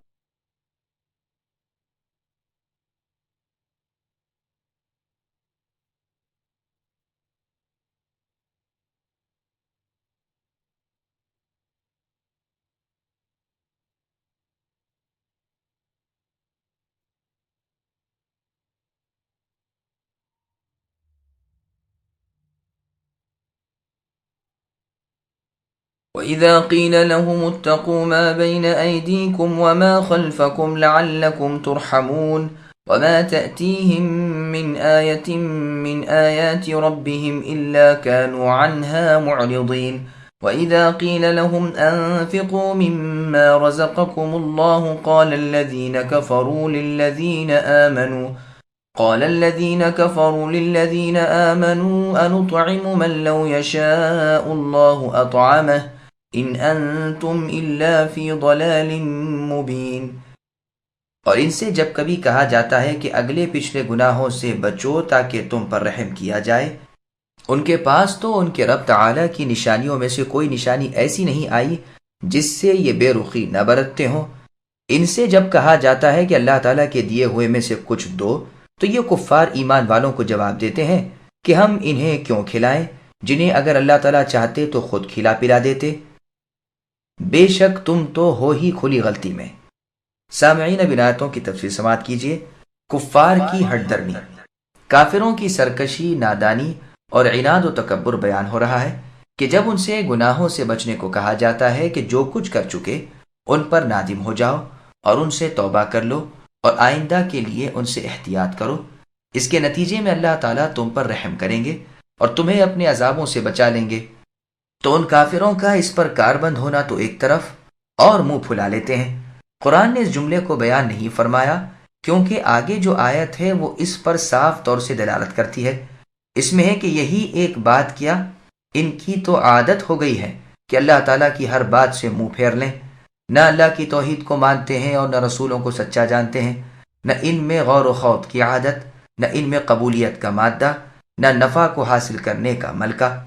ان کو جب کبھی اللہ تعالیٰ کی راہ میں خیرات کرنے کو کہا جاتا ہے کہ اللہ تعالیٰ نے جو تمہیں دیا ہے اس میں فقراء، مساکین اور محتاجوں کا حصہ بھی ہے، تو یہ جواب دیتے ہیں کہ اگر اللہ تعالیٰ کا ارادہ ہوتا تو ان غریبوں کو خود ہی دیتے۔ جب اللہ تعالیٰ ہی کا ارادہ انہیں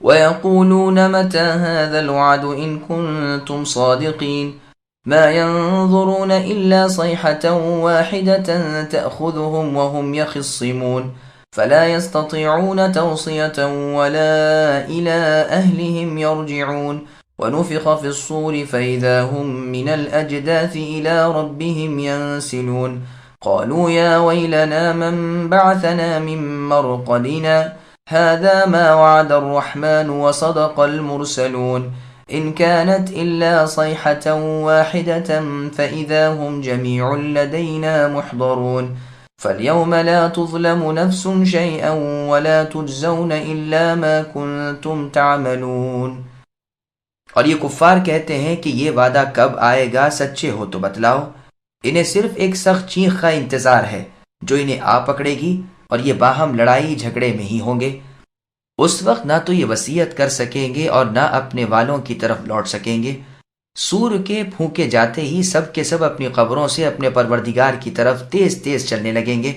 کہیں گے ہائے ہائے، ہمیں ہماری خوابگاہوں سے کس نے اٹھا دیا.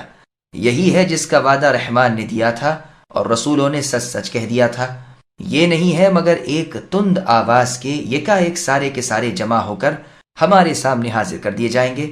پس آج کسی شخص پر کچھ بھی ظلم نہ کیا جائے گا، تمہیں نہیں بدلا دیا جائے گا مگر صرف انہی کاموں کا جو تم کیا کرتے تھے. سامعین، اب ان آیتوں کی تفسیر سماعت کیجیے. منکرین قیامت کا مطالبہ. کافر چونکہ قیامت کے آنے کے قائل نہ تھے، اس لیے وہ نبیوں سے اور مسلمانوں سے کہا کرتے تھے کہ پھر قیامت کو لاتے کیوں نہیں؟ اچھا یہ تو بتاؤ کہ کب آئے گی؟ اللہ تعالیٰ انہیں جواب دیتے ہیں کہ اس کے آنے کے لیے ہمیں کچھ سامان نہیں کرنے پڑیں گے، صرف ایک مرتبہ سور پھونک دیا جائے گا. دنیا کے لوگ روز مرہ کی طرح اپنے اپنے کام کاج میں مشغول ہوں گے کہ اللہ تعالیٰ اسرافیل علیہ السلام کو سور پھونکنے کا حکم دیں گے. وہیں لوگ ادھر ادھر گرنے پڑنے شروع ہو جائیں گے. اس آسمانی تیز و تند آواز سے سب کے سب محشر میں اللہ تعالیٰ کے سامنے جمع کر دیے جائیں گے. اس چیخ کے بعد کسی کو اتنی بھی مہلت نہیں ملے گی کہ کسی سے کچھ کہہ سن سکے، کوئی وصیت اور نصیحت کر سکے، اور نہ پھر انہیں اپنے گھر والوں کی طرف واپس جانے کی طاقت رہے گی. اس آیت کے متعلق بہت سے آثار اور حدیثیں مذکور ہیں جن کو ہم دوسری جگہ وارد کر چکے ہیں. اس پہلے نفخے کے بعد دوسرا نفخہ ہوگا جس سے سب کے سب مر جائیں گے. کل جہان فنا ہو جائے گا بجز اس ہمیشگی والے اللہ تعالیٰ کے جس کو فنا نہیں. اس کے بعد پھر جی اٹھنے کا نفخہ ہوگا، دوسرا سور پھونکنے کا وقت. ان آیتوں میں دوسرے نفخے کا ذکر ہو رہا ہے جس سے مردے اپنی اپنی قبروں سے جی اٹھیں گے. ینسلون کا مصدر نسلان سے ہے اور اس کے معنی تیز چلنے کے ہیں، جیسے اللہ تعالیٰ نے سورہ معارج کی آیت نمبر 43 میں فرمایا یوم یخرجون من الاجداث سراعا الآیہ، یعنی جس دن یہ قبروں سے نکل کر اس تیزی سے چلیں گے کہ گویا وہ کسی نشان کی طرف لپکے جا رہے ہیں. چونکہ دنیا میں انہیں قبروں سے جی اٹھنے کا ہمیشہ انکار رہا تھا، اس لیے آج یہ حالت دیکھ کر کہیں گے کہ ہائے افسوس، ہمارے سونے کی جگہ یعنی قبر سے ہمیں کس نے اٹھایا. اس سے قبر کے عذاب کا نہ ہونا ثابت نہیں ہوتا، اس لیے کہ جس ہول و شدت کو، جس تکلیف و مصیبت کو یہ اب دیکھیں گے، اس کی بنسبت تو قبر کے عذاب بے حد خفیف ہی تھے، گویا کہ وہ وہاں آرام میں تھے. بعض بزرگوں نے یہ بھی فرمایا ہے کہ اس سے پہلے ذرا سی دیر کے لیے فی الواقع انہیں نیند آ جائے گی. قتادہ رحمہ اللہ فرماتے ہیں کہ پہلے نفخے اور اس دوسرے نفخے کے درمیان یہ سو جائیں گے، اس لیے اب اٹھ کر یوں کہیں گے. اس کا جواب ایماندار لوگ دیں گے کہ اسی اللہ تعالیٰ کا وعدہ تھا اور یہی اللہ تعالیٰ کے سچے رسول فرمایا کرتے تھے. یہ بھی کہا گیا ہے کہ فرشتے یہ جواب دیں گے. دونوں قولوں میں اس طرح تطبیق بھی ہو سکتی ہے کہ مؤمن بھی کہیں اور فرشتے بھی کہیں، واللہ اعلم. عبد الرحمن بن زید رحمہ اللہ کہتے ہیں کہ یہ کل قول کافروں کا ہی ہے، لیکن صحیح بات وہ ہے جسے ہم نے پہلے نقل کیا، جیسے کہ سورہ صافات میں ہے کہ یہ کہیں گے ہائے افسوس ہم پر، یہ جزا کا دن ہے، یہی فیصلے کا دن ہے جسے ہم جھٹلاتے تھے. اور سورہ روم کی آیت نمبر 55 میں فرمایا وَيَوْمَ تَقُومُ السَّاعَةُ، کہ جس دن قیامت برپا ہوگی گنہگار قسمیں کھا کھا کر کہیں گے کہ وہ صرف ایک گھڑی ہی رہے ہیں، اسی طرح وہ حق سے ہمیشہ پھرے رہے. اس وقت با ایمان اور علماء فرمائیں گے تم اللہ تعالیٰ کے لکھے ہوئے کے مطابق قیامت کے دن تک رہے، یہی قیامت کا دن ہے لیکن تم محض بے علم ہو، تم تو اسے انہونی مانتے تھے، حالانکہ وہ ہم پر بالکل سہل ہے۔ ایک آواز کی دیر ہے کہ ساری مخلوق ہمارے سامنے موجود ہو جائے گی، جیسے اور آیت میں ہے کہ ڈانٹ کے ساتھ ہی سب میدان میں جمع ہو جائیں گے۔ اور آیت میں فرمایا امر قیامت تو مثل آنکھ جھپکنے کے بلکہ اس سے بھی زیادہ قریب ہے۔ اور جیسے سورہ بنی اسرائیل کی آیت نمبر 52 میں فرمایا یوم یدعوکم فتستجیبون بحمدہ، یعنی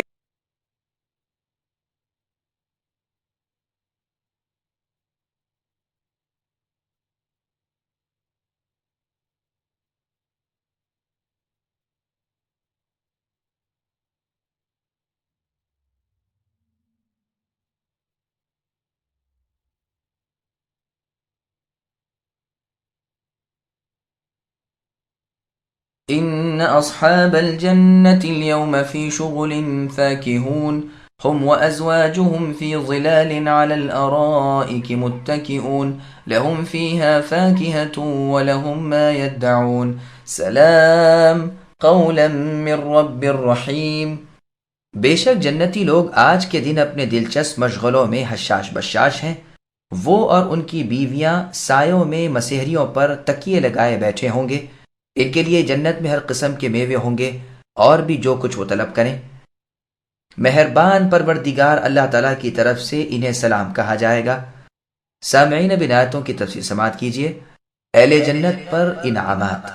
جنتی لوگ میدان قیامت سے فارغ ہو کر جنتوں میں بصد اکرام و بے ہزار تعظیم پہنچائے جائیں گے، اور وہاں کی گوناگون نعمتوں اور راحتوں میں اس طرح مشغول ہوں گے کہ کسی دوسری جانب نہ التفات ہوگا نہ کسی اور طرف کا خیال۔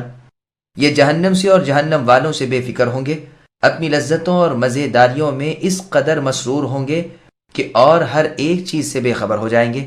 نہایت حشاش بشاش ہوں گے، کنواری حوریں انہیں ملی ہوئی ہوں گی جن سے وہ لطف اندوز ہو رہے ہوں گے۔ طرح طرح کی راگ راگنیاں اور خوش آوازیاں دل فریبی سے ان کے دلوں کو لبھا رہی ہوں گی۔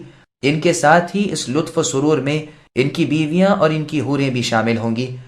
جنتی میوے دار درختوں کے ٹھنڈے اور گھنے سایوں میں بآرام تختوں پر تکیوں سے لگے بے غمی اور بے فکری کے ساتھ اللہ تعالیٰ کی مہمانداری سے مزے اٹھا رہے ہوں گے۔ ہر قسم کے میوے بکثرت ان کے پاس موجود ہوں گے، اور بھی جس چیز کو جی چاہے جو خواہش ہو پوری کی جائے گی۔ اللہ تعالیٰ کی طرف سے ان پر سلام ہی سلام ہے۔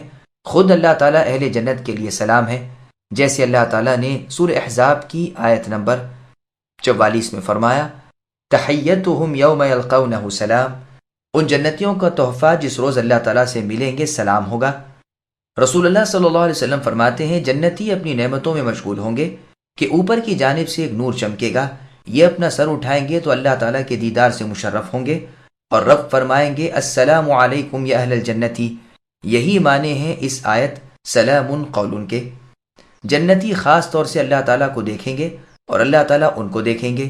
کسی نعمت کی طرف وہ اس وقت آنکھ بھی نہ اٹھائیں گے یہاں تک کہ حجاب حائل ہو جائے گا اور نور و برکت ان کے پاس باقی رہ جائے گی۔ یہ روایت گو کہ ضعیف ہے، لیکن دوسری سندوں سے ثابت ہے، والحمدللہ۔ اور اللہ تعالیٰ کا دیدار سب سے بڑی نعمت ہوگی، اللہ ہم سب کو نصیب فرمائے۔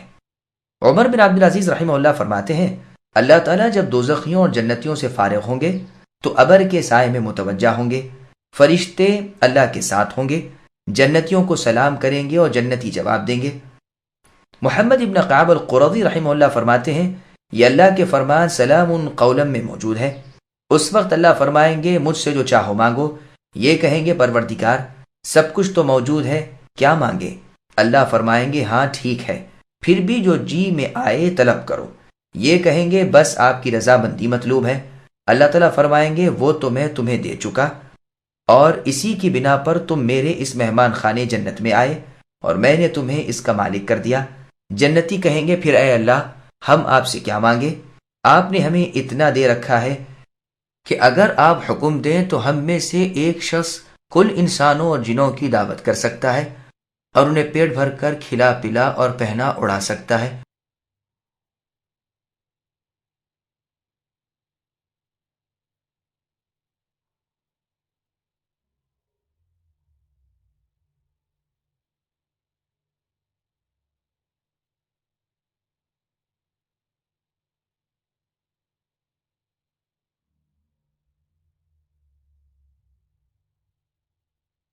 وامتازوا اليوم أيها المجرمون ألم أعهد إليكم يا بني آدم ألا تعبدوا الشيطان إنه لكم عدو مبين وأن اعبدوني هذا صراط مستقيم ولقد أضل منكم جبلا كثيرا أفلم تكونوا تعقلون. اے گنہگارو، آج تم ایک سو ہٹ جاؤ، الگ ہو جاؤ. اے اولاد آدم، کیا میں نے تم سے یہ قول و قرار نہیں لیا تھا کہ تم شیطان کی تابع داری نہ کرنا؟ وہ تو تمہارا کھلا دشمن ہے. میری ہے عبادت کرتے رہنا، سیدھی راہ یہی ہے. شیطان نے تو تم میں سے بہت ساری مخلوق کو بہکا دیا. کیا تم عقل نہیں رکھتے؟ سامعین، اب آیتوں کی تفسیر سماعت کیجیے. قیامت کے دن نیک و بد میں امتیاز. اللہ تعالیٰ فرماتے ہیں کہ نیک کاروں سے بدکاروں کو چھانٹ دیا جائے گا، کافروں سے کہہ دیا جائے گا کہ مؤمنوں سے دور ہو جاؤ، پھر ہم ان میں امتیاز کر دیں گے، انہیں الگ الگ کر دیں گے. اسی طرح سورہ روم کی آیت نمبر 14 میں اللہ نے فرمایا وَيَوْمَ تَقُومُ السَّاعَةُ يَوْمَئِذٍ يَتَفَرَّقُونَ، اور جس دن یعنی روز قیامت قائم ہوگی، اس روز سب کے سب جدا جدا ہو جائیں گے، یعنی ان کے دو گروہ بن جائیں گے. اور سورہ صافات کی آیت نمبر 22 میں اللہ نے فرمایا احشروا الذین ظلموا وازواجہم الآیہ، یعنی ظالموں کو اور ان جیسوں کو اور ان کے جھوٹے معبودوں کو جنہیں وہ اللہ تعالیٰ کے سوا پوجتے تھے جمع کرو اور انہیں جہنم کا راستہ دکھاؤ.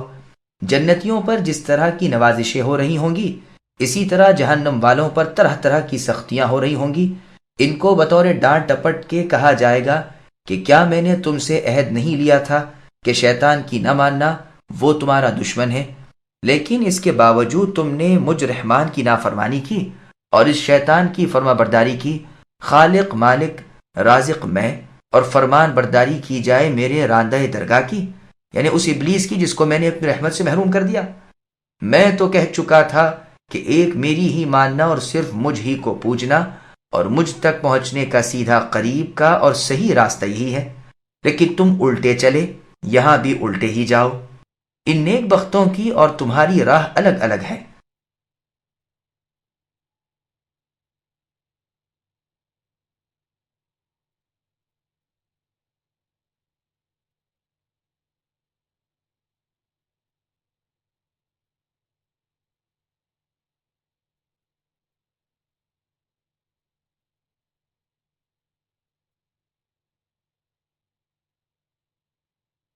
هذه جهنم التي كنتم توعدون اصلوها اليوم بما كنتم تكفرون اليوم نختم على أفواههم وتكلمنا أيديهم وتشهد أرجلهم بما كانوا يكسبون ولو نشاء لطمسنا على أعينهم فاستبقوا الصراط فأنا يبصرون ولو نشاء لمسخناهم على مكانتهم فما استطاعوا مضيا ولا يرجعون.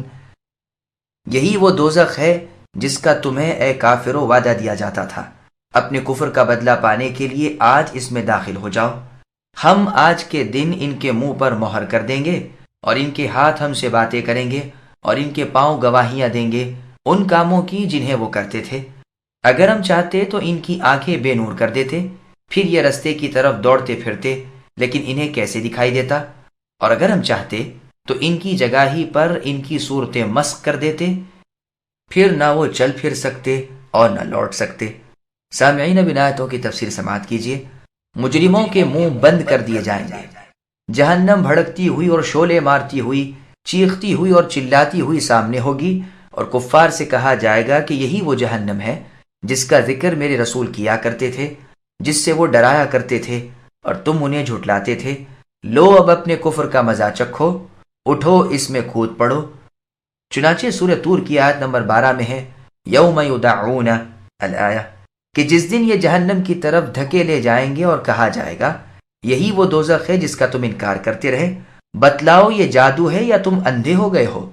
قیامت کے روز جب یہ کفار و منافقین اپنے گناہوں کا انکار کریں گے اور اس پر قسمیں کھا لیں گے تو اللہ تعالیٰ ان کی زبانوں کو بند کر دیں گے اور ان کے بدن کے اعضاء سچی سچی گواہی دینا شروع کر دیں گے. چنانچہ صحیح مسلم، سنن نسائی کبریٰ، صحیح ابن حبان وغیرہ میں انس ابن مالک رضی اللہ عنہ سے روایت ہے، فرماتے ہیں کہ ہم رسول اللہ صلی اللہ علیہ وسلم کے پاس تھے جو آپ ایک ہنسے اور اس قدر کے مسوڑے کھل گئے، پھر ہم سے دریافت کرنے لگے کہ جانتے ہو میں کیوں ہنسا؟ ہم نے کہا اللہ تعالیٰ اور اس کا رسول ہی خوب جانتے ہیں۔ فرمایا جو بندہ اپنے رب سے قیامت کے دن جھگڑا کرے گا، اس پر کہے گا کہ باری تعالیٰ کیا آپ نے مجھے ظلم سے بچایا نہ تھا؟ اللہ تعالیٰ فرمائیں گے ہاں۔ تو یہ کہے گا بس پھر میں کسی گواہ کی گواہی اپنے خلاف منظور نہیں کروں گا، بس میرا اپنا بدن تو میرا ہے، باقی سب میرے دشمن ہیں۔ اللہ فرمائیں گے اچھا یوں ہی صحیح، تو ہی اپنا گواہ صحیح اور میرے بزرگ فرشتے گواہ نہ صحیح۔ چنانچہ اسی وقت زبان پر مہر لگا دی جائے گی اور اعضائے بدن سے فرمایا جائے گا بولو، تم خود ہی گواہی دو کہ تم سے اس نے کیا کیا کام لیے۔ وہ صاف صاف کھول کھول کر سچ سچ ایک ایک بات بتلا دیں گے۔ پھر اس کی زبان کھول دی جائے گی تو یہ اپنے جسم کے جوڑوں اعضاء سے کہے گا تمہارا ستیہ ناس ہو جائے، تم ہی میرے دشمن بن بیٹھے، میں تو تمہارے ہی بچاؤ کی کوشش کر رہا تھا اور تمہارے ہی فائدے کی خاطر حجت بازی کر رہا تھا۔ سورہ نسائی کی ایک اور حدیث میں ہے رسول اللہ نے فرمایا کہ تمہیں اللہ تعالیٰ کے سامنے بلایا جائے گا، جبکہ زبان بند ہوگی، سب سے پہلے رانوں اور ہتھیلیوں سے سوال ہوگا۔ قیامت کی ایک طویل حدیث میں ہے کہ جس کو امام نسائی نے کبریٰ میں اور مسند احمد میں امام احمد وغیرہ نے نکالا ہے، رسول اللہ نے فرمایا کہ پھر تیسرے موقع پر اس سے کہا جائے گا کہ تو کیا ہے؟ یہ کہے گا کہ آپ کا بندہ ہوں، آپ پر، آپ کے نبی پر، آپ کی کتاب پر ایمان لایا تھا، روزے، نماز، زکوٰۃ وغیرہ کا پابند تھا، اور بھی بہت سی اپنی نیکیاں بیان کر جائے گا۔ اس وقت اس سے کہا جائے گا اچھا ٹھہر جا، ہم گواہ لاتے ہیں۔ یہ سوچتا ہی ہوگا کہ کسے گواہی میں پیش کیا جائے گا، یکایک اس کی زبان بند کر دی جائے گی اور اس کی ران سے کہا جائے گا کہ تو گواہی دے۔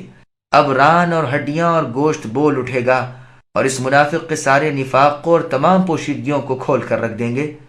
یہ سب اس لیے ہوگا کہ پھر اس کی حجت باقی نہ رہے اور اس کا عذر ٹوٹ جائے۔ چونکہ رب تعالیٰ اس پر ناراض تھے، اس لیے اس سختی سے باز پرس ہوئی۔ ابو موسیٰ اشعری رضی اللہ عنہ فرماتے ہیں کہ قیامت کے دن اللہ تعالیٰ مومن کو بلا کر اس کے گناہ اس کے سامنے پیش کر کے فرمائیں گے کہو یہ ٹھیک ہے؟ یہ کہے گا ہاں اے اللہ، سب درست ہے، بے شک مجھ سے یہ خطائیں سرزد ہوئی ہیں۔ اللہ تعالیٰ فرمائیں گے اچھا ہم نے سب بخش دیں، لیکن یہ گفتگو اس طرح ہوگی کہ کسی ایک کو بھی اس کا مطلق علم نہ ہوگا، اس کا ایک گناہ بھی مخلوق میں سے کسی پر ظاہر نہ ہوگا۔ اب اس کی نیکیاں لائی جائیں گی اور انہیں کھول کھول کر ساری مخلوق کے سامنے جتا جتا کر رکھی جائیں گی۔ اے عیبوں کے ڈھکنے والے اللہ، اے گناہوں کو بخشنے والے اللہ، آپ ہم گنہگاروں کی پردہ پوشی کیجئے اور ہم مجرموں سے درگزر فرمائیے۔ اے اللہ اس دن ہمیں رسوا اور ذلیل نہ کیجئے، اپنے دامن رحمت میں ہمیں ڈھانپ لیجئے۔ اے درہ نواز اللہ تعالیٰ، اپنی بے پایاں بخشش کی موسلا دار بارش کا ایک قطرہ ادھر بھی برسا دیجئے اور ہمارے تمام گناہوں کو دھو ڈالیے۔ پروردگار ایک نظر رحمت ادھر بھی، مالک الملک ہم بھی آپ کی چشم رحمت کے منتظر ہیں۔ اے غفور و رحیم اللہ تعالیٰ، کیا آپ کے در سے بھی کوئی سوالی خالی جھولی لے کر نا امید ہو کر آج تک لوٹا ہے؟ رحم و کرم، اے مالک و خالق، رحم و کرم، اپنے انتقام سے بچا لیجئے، اپنے غصے سے نجات دیجئے، اپنی رحمتوں سے نواز دیجئے، اپنے عذابوں سے چھٹکارا دیجئے، اپنی جنت میں ہمیں پہنچا دیجئے، اپنے بزرگ اور خوبصورت چہرے کے دیدار سے مشرف فرمائیے۔ آمین آمین آمین۔ اور کافر و منافق کو بلایا جائے گا، اس کے اعمال بد اس کے سامنے رکھے جائیں گے اور اس سے کہا جائے گا کہو یہ ٹھیک ہے؟ یہ صاف انکار کر جائے گا اور کڑکڑاتی ہوئی قسمیں کھانے لگے گا کہ اے اللہ، آپ کے ان فرشتوں نے جھوٹی تحریر لکھی ہے، میں نے ہرگز یہ گناہ نہیں کیے۔ فرشتے کہیں گے ہائے ہائے یہ کیا کہہ رہا ہے، کیا فلاں دن فلاں جگہ تو نے فلاں کام نہیں کیا؟ یہ کہے گا اے اللہ آپ کی عزت کی قسم، یہ فرشتے محض جھوٹے ہیں، میں نے ہرگز نہیں کیا۔ اب اللہ تعالیٰ اس شخص کی، اس منافق شخص کی زبان بند کر دیں گے۔ غالباً سب سے پہلے اس کی داہنی ران اس کے خلاف گواہی دے گی۔ یہی مضمون اس آیت میں بیان ہو رہا ہے۔ پھر آگے اللہ فرماتے ہیں کہ اگر ہم چاہتے تو انہیں گمراہ کر دیتے اور پھر یہ کبھی ہدایت حاصل نہ کر سکتے۔ اگر ہم چاہتے تو ان کی آنکھیں اندھی کر دیتے تو یہ یوں ہی بھٹکتے پھرتے۔ ادھر ادھر راستے ٹٹولتے حق و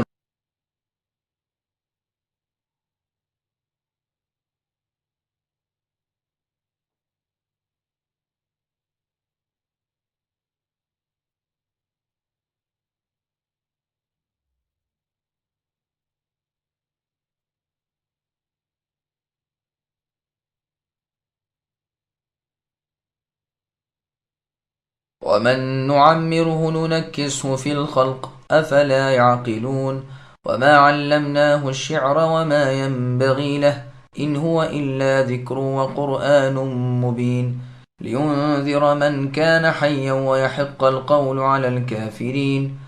اور جسے ہم بوڑھا کرتے ہیں اسے پیدائشی حالت کی طرف پھر لوٹا دیتے ہیں، کیا پھر بھی وہ نہیں سمجھتے؟ نہ تو ہم نے اس پیغمبر محمد صلی اللہ علیہ وسلم کو شعر سکھائے اور نہ یہ ان کے لائق ہی ہے، وہ تو صرف نصیحت اور واضح قرآن ہے تاکہ وہ ہر اس شخص کو آگاہ کر دے جو زندہ ہے اور کافروں پر حجت ثابت ہو جائے. سامعین، اب ان آیتوں کی تفصیل سماعت کیجیے. جوانی اور بڑھاپا. انسان کی جوانی جوں جوں ڈھلتی جاتی ہے، پیری، ضعیفی، کمزوری اور ناتوانی آتی جاتی ہے.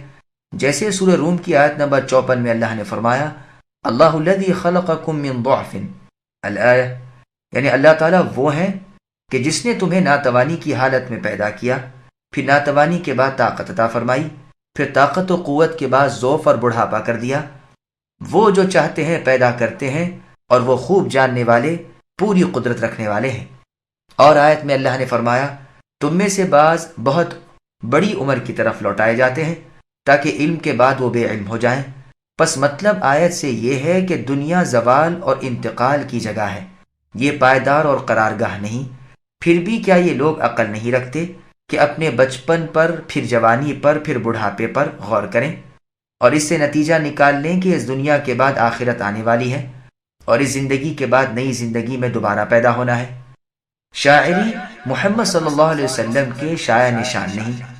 پھر آگے اللہ نے فرمایا، نہ تو ہم نے اپنے پیغمبر محمد صلی اللہ علیہ وسلم کو شاعری سکھائی، نہ شاعری ان کے شایع نشان ہے، نہ انہیں شعر گوئی سے محبت، نہ شعر اشعار کی طرف ان کی طبیعت کا میلان.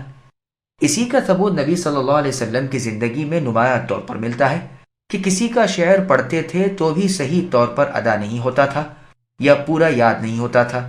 شعبی رحمہ اللہ فرماتے ہیں، اولاد عبد المطلب کا ہر مرد و عورت شعر کہنا جانتا تھا، مگر رسول صلی اللہ علیہ وسلم اس سے کوسوں دور تھے.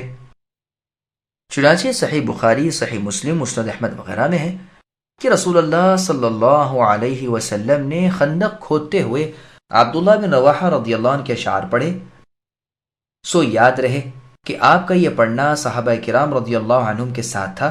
وہ اشعار یہ ہیں، لا هم لولا أنت ما اهتدينا ولا تصدقنا ولا صلينا فأنزلا سكينة علينا وثبت الأقدام إلا قينا إن الأولى قد بغوا علينا إذا أرادوا فتنة أبينا. رسول اللہ صلی اللہ علیہ وسلم لفظ ابینا کو کھینچ کر پڑھتے اور ساتھ ہی بلند آواز سے پڑھتے. ترجمہ اشعار کا یہ ہے کہ کوئی غم نہیں، اگر اے اللہ آپ نہ ہوتے تو ہم ہدایت یافتہ نہ ہوتے، نہ صدقہ دیتے اور نہ نمازیں پڑھتے. اب آپ ہم پر تسکین نازل فرمائیے اور جب دشمنوں سے لڑائی چھڑ جائے تو آپ ہمیں ثابت قدمی عطا فرمائیے. یہی لوگ ہم پر سرکشی کرتے ہیں، ہاں یہ جب کبھی فتنے کا ارادہ کرتے ہیں تو ہم انکار کرتے ہیں. اسی طرح صحیح بخاری، صحیح مسلم وغیرہ میں ثابت ہے کہ حنین کے دن رسول اللہ صلی اللہ علیہ وسلم نے اپنے خچر کو دشمنوں کی طرف بڑھاتے ہوئے فرمایا، انا النبی لا کذب انا ابن عبد المطلب، کہ میں نبی ہوں، جھوٹ نہیں بولتا، میں عبد المطلب کا پوترا ہوں. اس کے بارے میں یہ یاد رہے کہ اتفاقیہ ایک کلام رسول اللہ کی زبان سے نکل گیا جو وزن شعر پر پورا اترا، نہ کہ قصدن رسول اللہ نے شعر کہا ہو. صحیح بخاری میں ہے کہ جندب ابن عبداللہ رضی اللہ عنہ فرماتے ہیں، ہم رسول اللہ کے ساتھ ایک غار میں تھے کہ آپ کی انگلی زخمی ہو گئی تھی تو آپ نے فرمایا، هل انت الا اصبع دمیتی وفی سبیل اللہ ما لاقیتی، یعنی تو ایک انگلی ہی تو ہے اور تو اللہ کی راہ میں خون آلودہ ہوئی ہے. یہ بھی اتفاقیہ ہے، جان بوجھ کر نہیں. اسی طرح ایک حدیث میں الا اللبن کی تفسیر میں آئے گی کہ رسول اللہ نے فرمایا، ان تغفر اللہم تغفر جما وَأَيُّ عَبْدٍ لَكَ مَا أَلَمَّهُ، یعنی اے اللہ آپ جب بخشیں تو ہمارے تمام گناہ بخش دیجئے، ورنہ یوں تو آپ کا کوئی بندہ نہیں جو چھوٹی چھوٹی لغزشوں سے بھی پاک ہو۔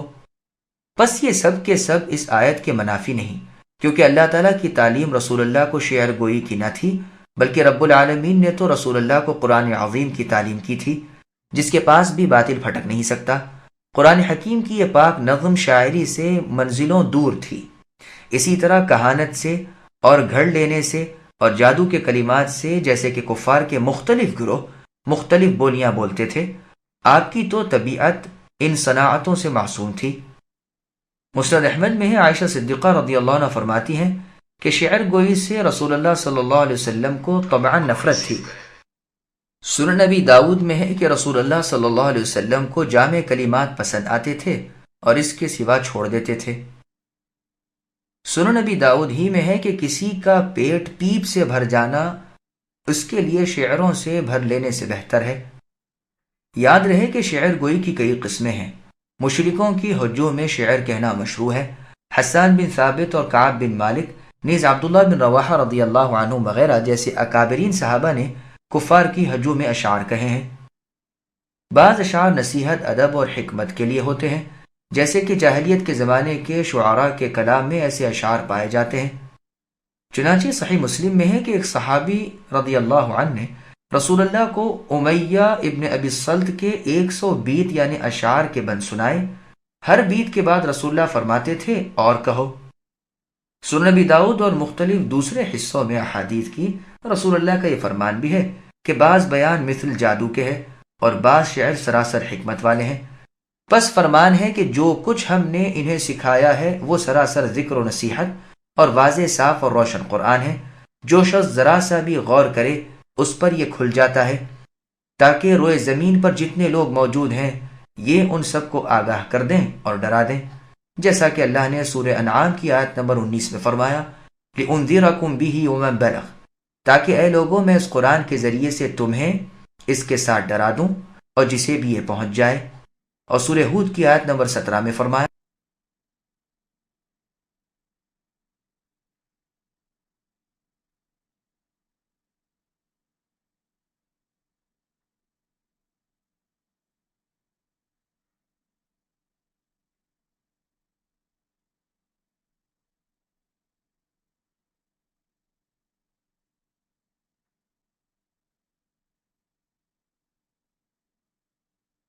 أولم يروا أنا خلقنا لهم مما عملت أيدينا أنعاما فهم لها مالكون وذللناها لهم فمنها ركوبهم ومنها يأكلون ولهم فيها منافع ومشارب أفلا يشكرون واتخذوا من دون الله آلهة لعلهم ينصرون لا يستطيعون نصرهم وهم لهم جند محضرون فلا يحزنك قولهم إنا نعلم ما يسرون وما يعلنون۔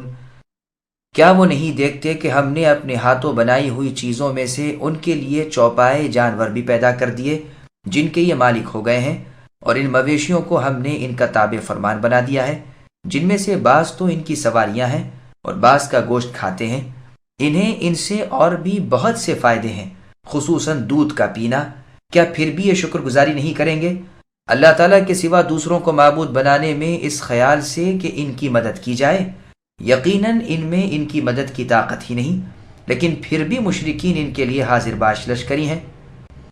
بس اے نبی آپ کو ان کی بات غمناک نہ کرے، ہم ان کی پوشیدہ اور علانیہ سب باتوں کو بخوبی جانتے ہیں۔ سامعین، اب ان آیتوں کی تفصیل سماعت کیجیے۔ جانوروں کی پیدائش اللہ کا بندوں پر انعام ہے۔ اللہ تعالیٰ اپنے انعام و احسان کا ذکر فرما رہے ہیں کہ اللہ نے خود ہی یہ چوپائے پیدا کیے اور انسان کی ملکیت میں دے دیے۔ ایک چھوٹا سا بچہ بھی اونٹ کی نکیل تھام لے، اونٹ جیسا قوی اور بڑا جانور اس کے ساتھ ساتھ ہے۔ 100 اونٹوں کی ایک قطار ہو، ایک بچے کے ہانکنے سے سیدھی چلتی رہتی ہے۔ اس ماتحتی کے علاوہ بعض لمبے لمبے مشقت والے سفر بآسانی جلدی جلدی طے ہوتے ہیں، خود سوار ہوتے ہیں، اسباب لادتے ہیں، بوجھ ڈھونے کے کام آتے ہیں، اور بعض کے گوشت کھائے جاتے ہیں۔ پھر صوف، اون، بالوں اور کھالوں وغیرہ سے فائدے اٹھاتے ہیں، دودھ پیتے ہیں اور بطور علاج پیشاب کام میں آتے ہیں، اور بھی طرح طرح کے فوائد حاصل کیے جاتے ہیں۔ کیا پھر ان کو نہ چاہیے کہ ان نعمتوں کے منعم، ان احسانوں کے محسن، ان چیزوں کے خالق، ان کے حقیقی مالک اللہ تعالیٰ کا شکر بجا لائیں، صرف اللہ ہی کی عبادت کریں، اللہ کی توحید کو مانیں اور اللہ کے ساتھ کسی کو اللہ کا شریک نہ ٹھہرائیں۔ اللہ سب کچھ جانتے ہیں۔ مشرکین کے اس باطل عقیدے کی تردید ہو رہی ہے جو وہ سمجھتے تھے کہ جن جن کے سوائے اللہ تعالیٰ کی یہ عبادت کرتے ہیں وہ ان کی امداد و نصرت کریں گے، ان کی روزیوں میں برکت دیں گے اور اللہ تعالیٰ سے تقرب حاصل ہوگا۔ اللہ تعالیٰ فرماتے ہیں کہ وہ ان کی مدد کرنے سے عاجز ہیں، ان کی مدد تو کجا، وہ تو خود اپنی مدد بھی نہیں کر سکتے، بلکہ یہ بت تو اپنے دشمن کے نقصان سے بھی اپنے آپ کو نہیں بچا سکتے۔ کوئی آئے اور توڑ موڑ کر بھی چلا جائے تو یہ اس کا کچھ نہیں کر سکتے، بلکہ بول چار پر بھی قادر نہیں، سمجھ بوجھ نہیں۔ یہ بت قیامت کے دن جمع شدہ حساب کے وقت اپنے عابدوں کے سامنے لاچاری اور بے کسی کے ساتھ موجود ہوں گے تاکہ مشرکین کی پوری ذلت و خواری ہو اور ان پر حجت تمام ہو۔ قتادہ رحمہ اللہ فرماتے ہیں کہ مطلب یہ ہے کہ بت تو ان کی کسی کی امداد نہیں کر سکتے، لیکن پھر بھی یہ بے سمجھ مشرکین ان کے سامنے اس طرح موجود رہتے ہیں جیسے کوئی حاضر باش لشکر۔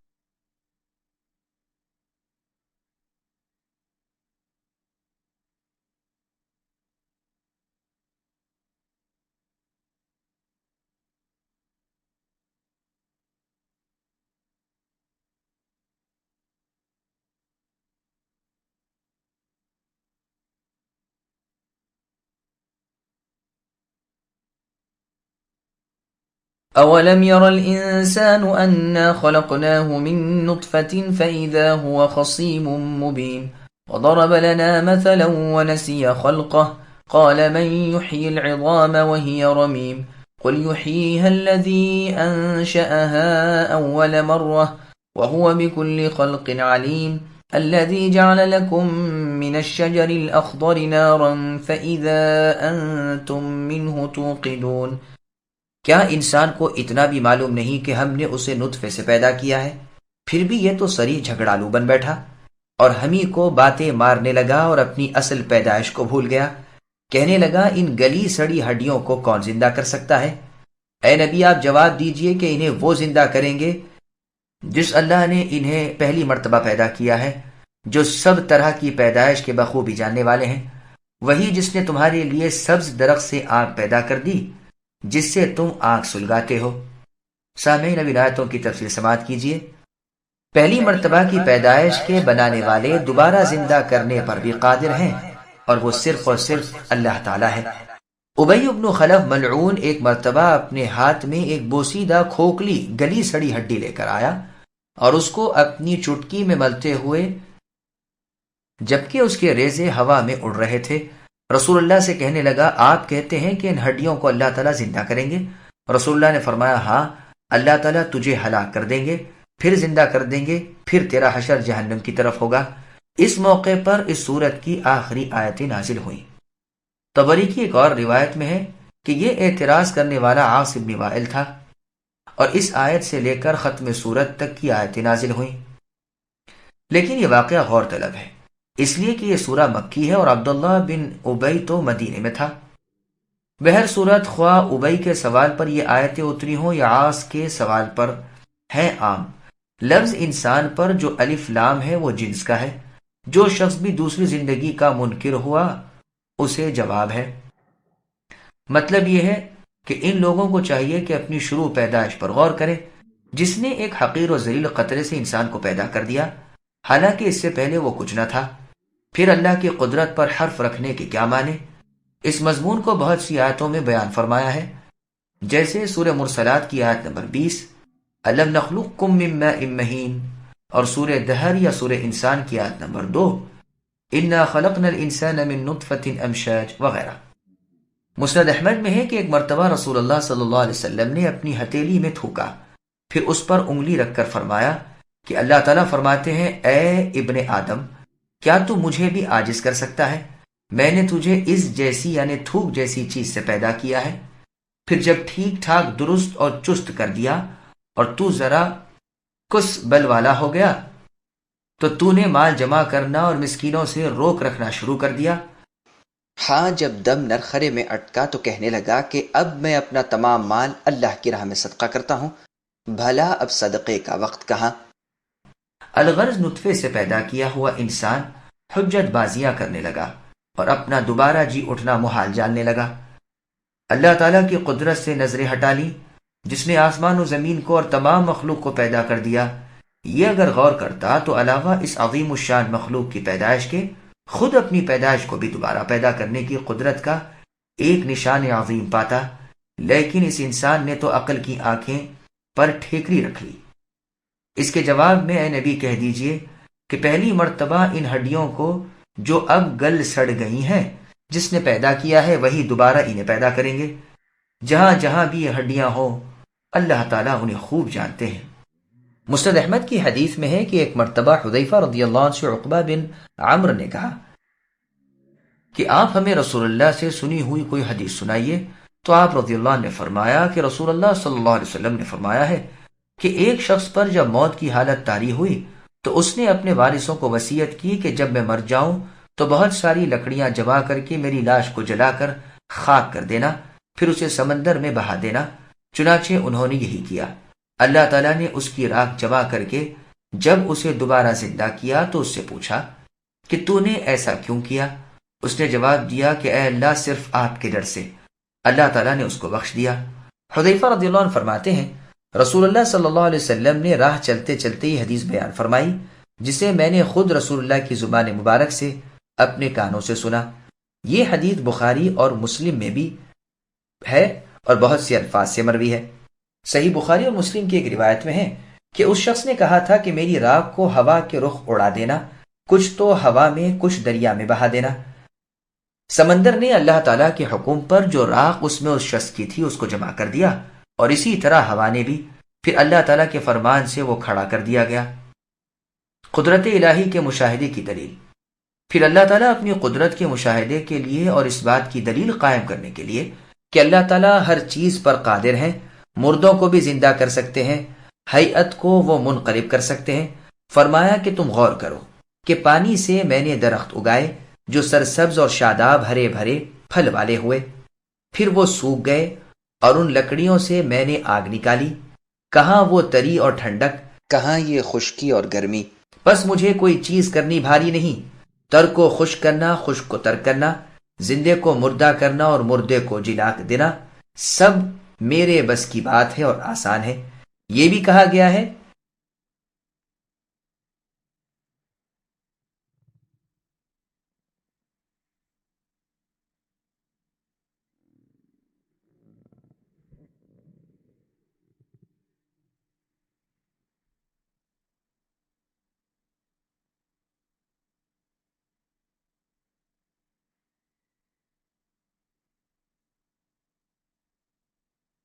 أوليس الذي خلق السماوات والأرض بقادر على أن يخلق مثلهم بلى وهو الخلاق العليم إنما أمره إذا أراد شيئا أن يقول له كن فيكون فسبحان الذي بيده ملكوت كل شيء وإليه ترجعون۔ جس اللہ نے آسمانوں اور زمین کو پیدا کیا ہے کیا وہ ان جیسوں کے پیدا کرنے پر قادر نہیں؟ بے شک قادر ہیں، اور وہی تو پیدا کرنے والے دانا اور بینا ہے۔ وہ جب کبھی کسی چیز کا ارادہ کرتے ہیں اسے اتنا فرما دینا کافی ہے کہ ہو جا، وہ اسی وقت ہو جاتی ہے۔ بس پاک ہے وہ اللہ تعالیٰ جس کے ہاتھ میں ہر چیز کی بادشاہت ہے اور جس کی طرف سب لوٹائے جاؤ گے۔ سامعین اب ان آیتوں کی تفسیر سماعت کیجیے۔ آسمان و زمین کے خالق مرد و زن کو دوبارہ زندہ کر سکتے ہیں۔ اللہ تعالیٰ اپنی زبردست قدرت بیان فرما رہے ہیں کہ اللہ نے آسمانوں کو اور ان کی سب چیزوں کو پیدا کیا، زمین کو اور اس کے اندر کی سب چیزوں کو بھی اللہ ہی نے بنایا، پھر اتنی بڑی قدرتوں والے انسانوں جیسی چھوٹی مخلوق کو پیدا کرنے سے عاجز آ جائے، یہ تو عقل کے بھی خلاف ہے۔ جیسے اللہ تعالیٰ نے سورہ مؤمن کی آیت نمبر 57 میں فرمایا لَخَلْقُ السَّمَاوَاتِ وَالْأَرْضِ أَكْبَرُ مِنْ خَلْقِ النَّاسِ، یعنی آسمان و زمین کی پیدائش انسانی پیدائش سے بہت بڑی اور اہم ہے۔ یہاں بھی فرمایا کہ وہ اللہ تعالیٰ جس نے آسمان و زمین کو پیدا کر دیا، وہ کیا انسانوں جیسی کمزور مخلوق کو پیدا کرنے سے عاجز آ جائیں گے؟ اور جب وہ قادر ہے تو یقیناً انہیں مار ڈالنے کے بعد پھر وہ انہیں جلا دیں گے۔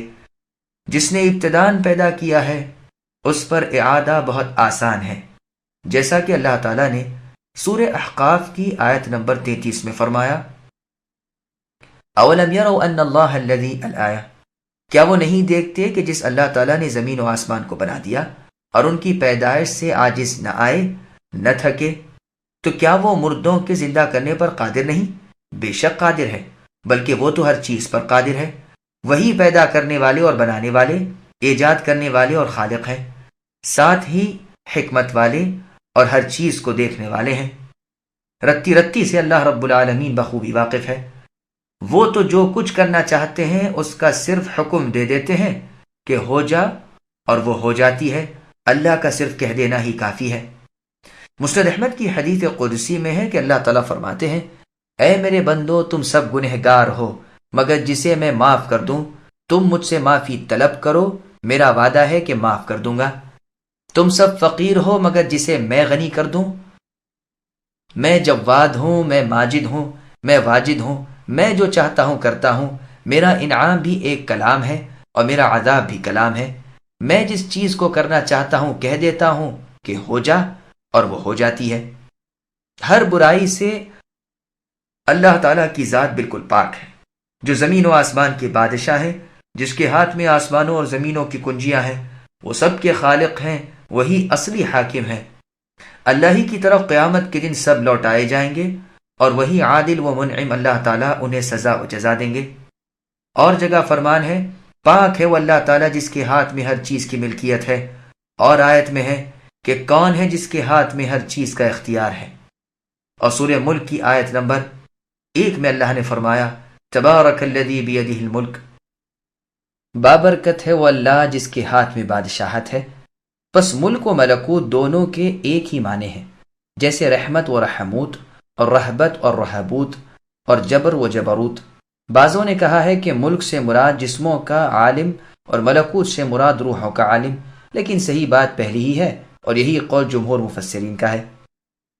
چنانچہ سنن ابی داؤد میں ہے کہ حذیفہ رضی اللہ عنہ سے روایت ہے کہ رسول اللہ صلی اللہ علیہ وسلم کو آپ نے رات کی نماز پڑھتے ہوئے دیکھا۔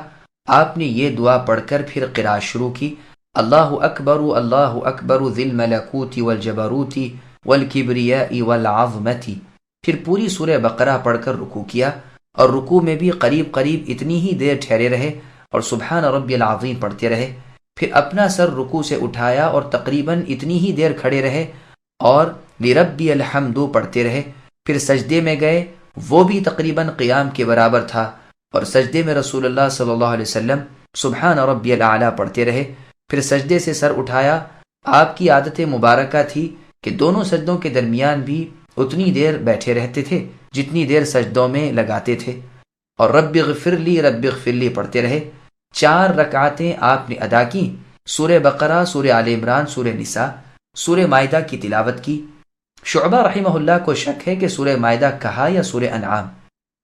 سنن نسائی وغیرہ میں ہے کہ عوف ابن مالک الاشجعی رضی اللہ عنہ سے روایت ہے کہ ایک رات میں نے رسول اللہ صلی اللہ علیہ وسلم کے ساتھ تہجد کی نماز پڑھی۔ آپ نے سورہ بقرہ کی تلاوت فرمائی۔ ہر اس آیت پر جس میں رحمت کا ذکر ہوتا آپ ٹھہرتے اور اللہ تعالیٰ سے رحمت طلب کرتے، اور ہر اس آیت پر جس میں عذاب کا ذکر ہوتا آپ ٹھہرتے اور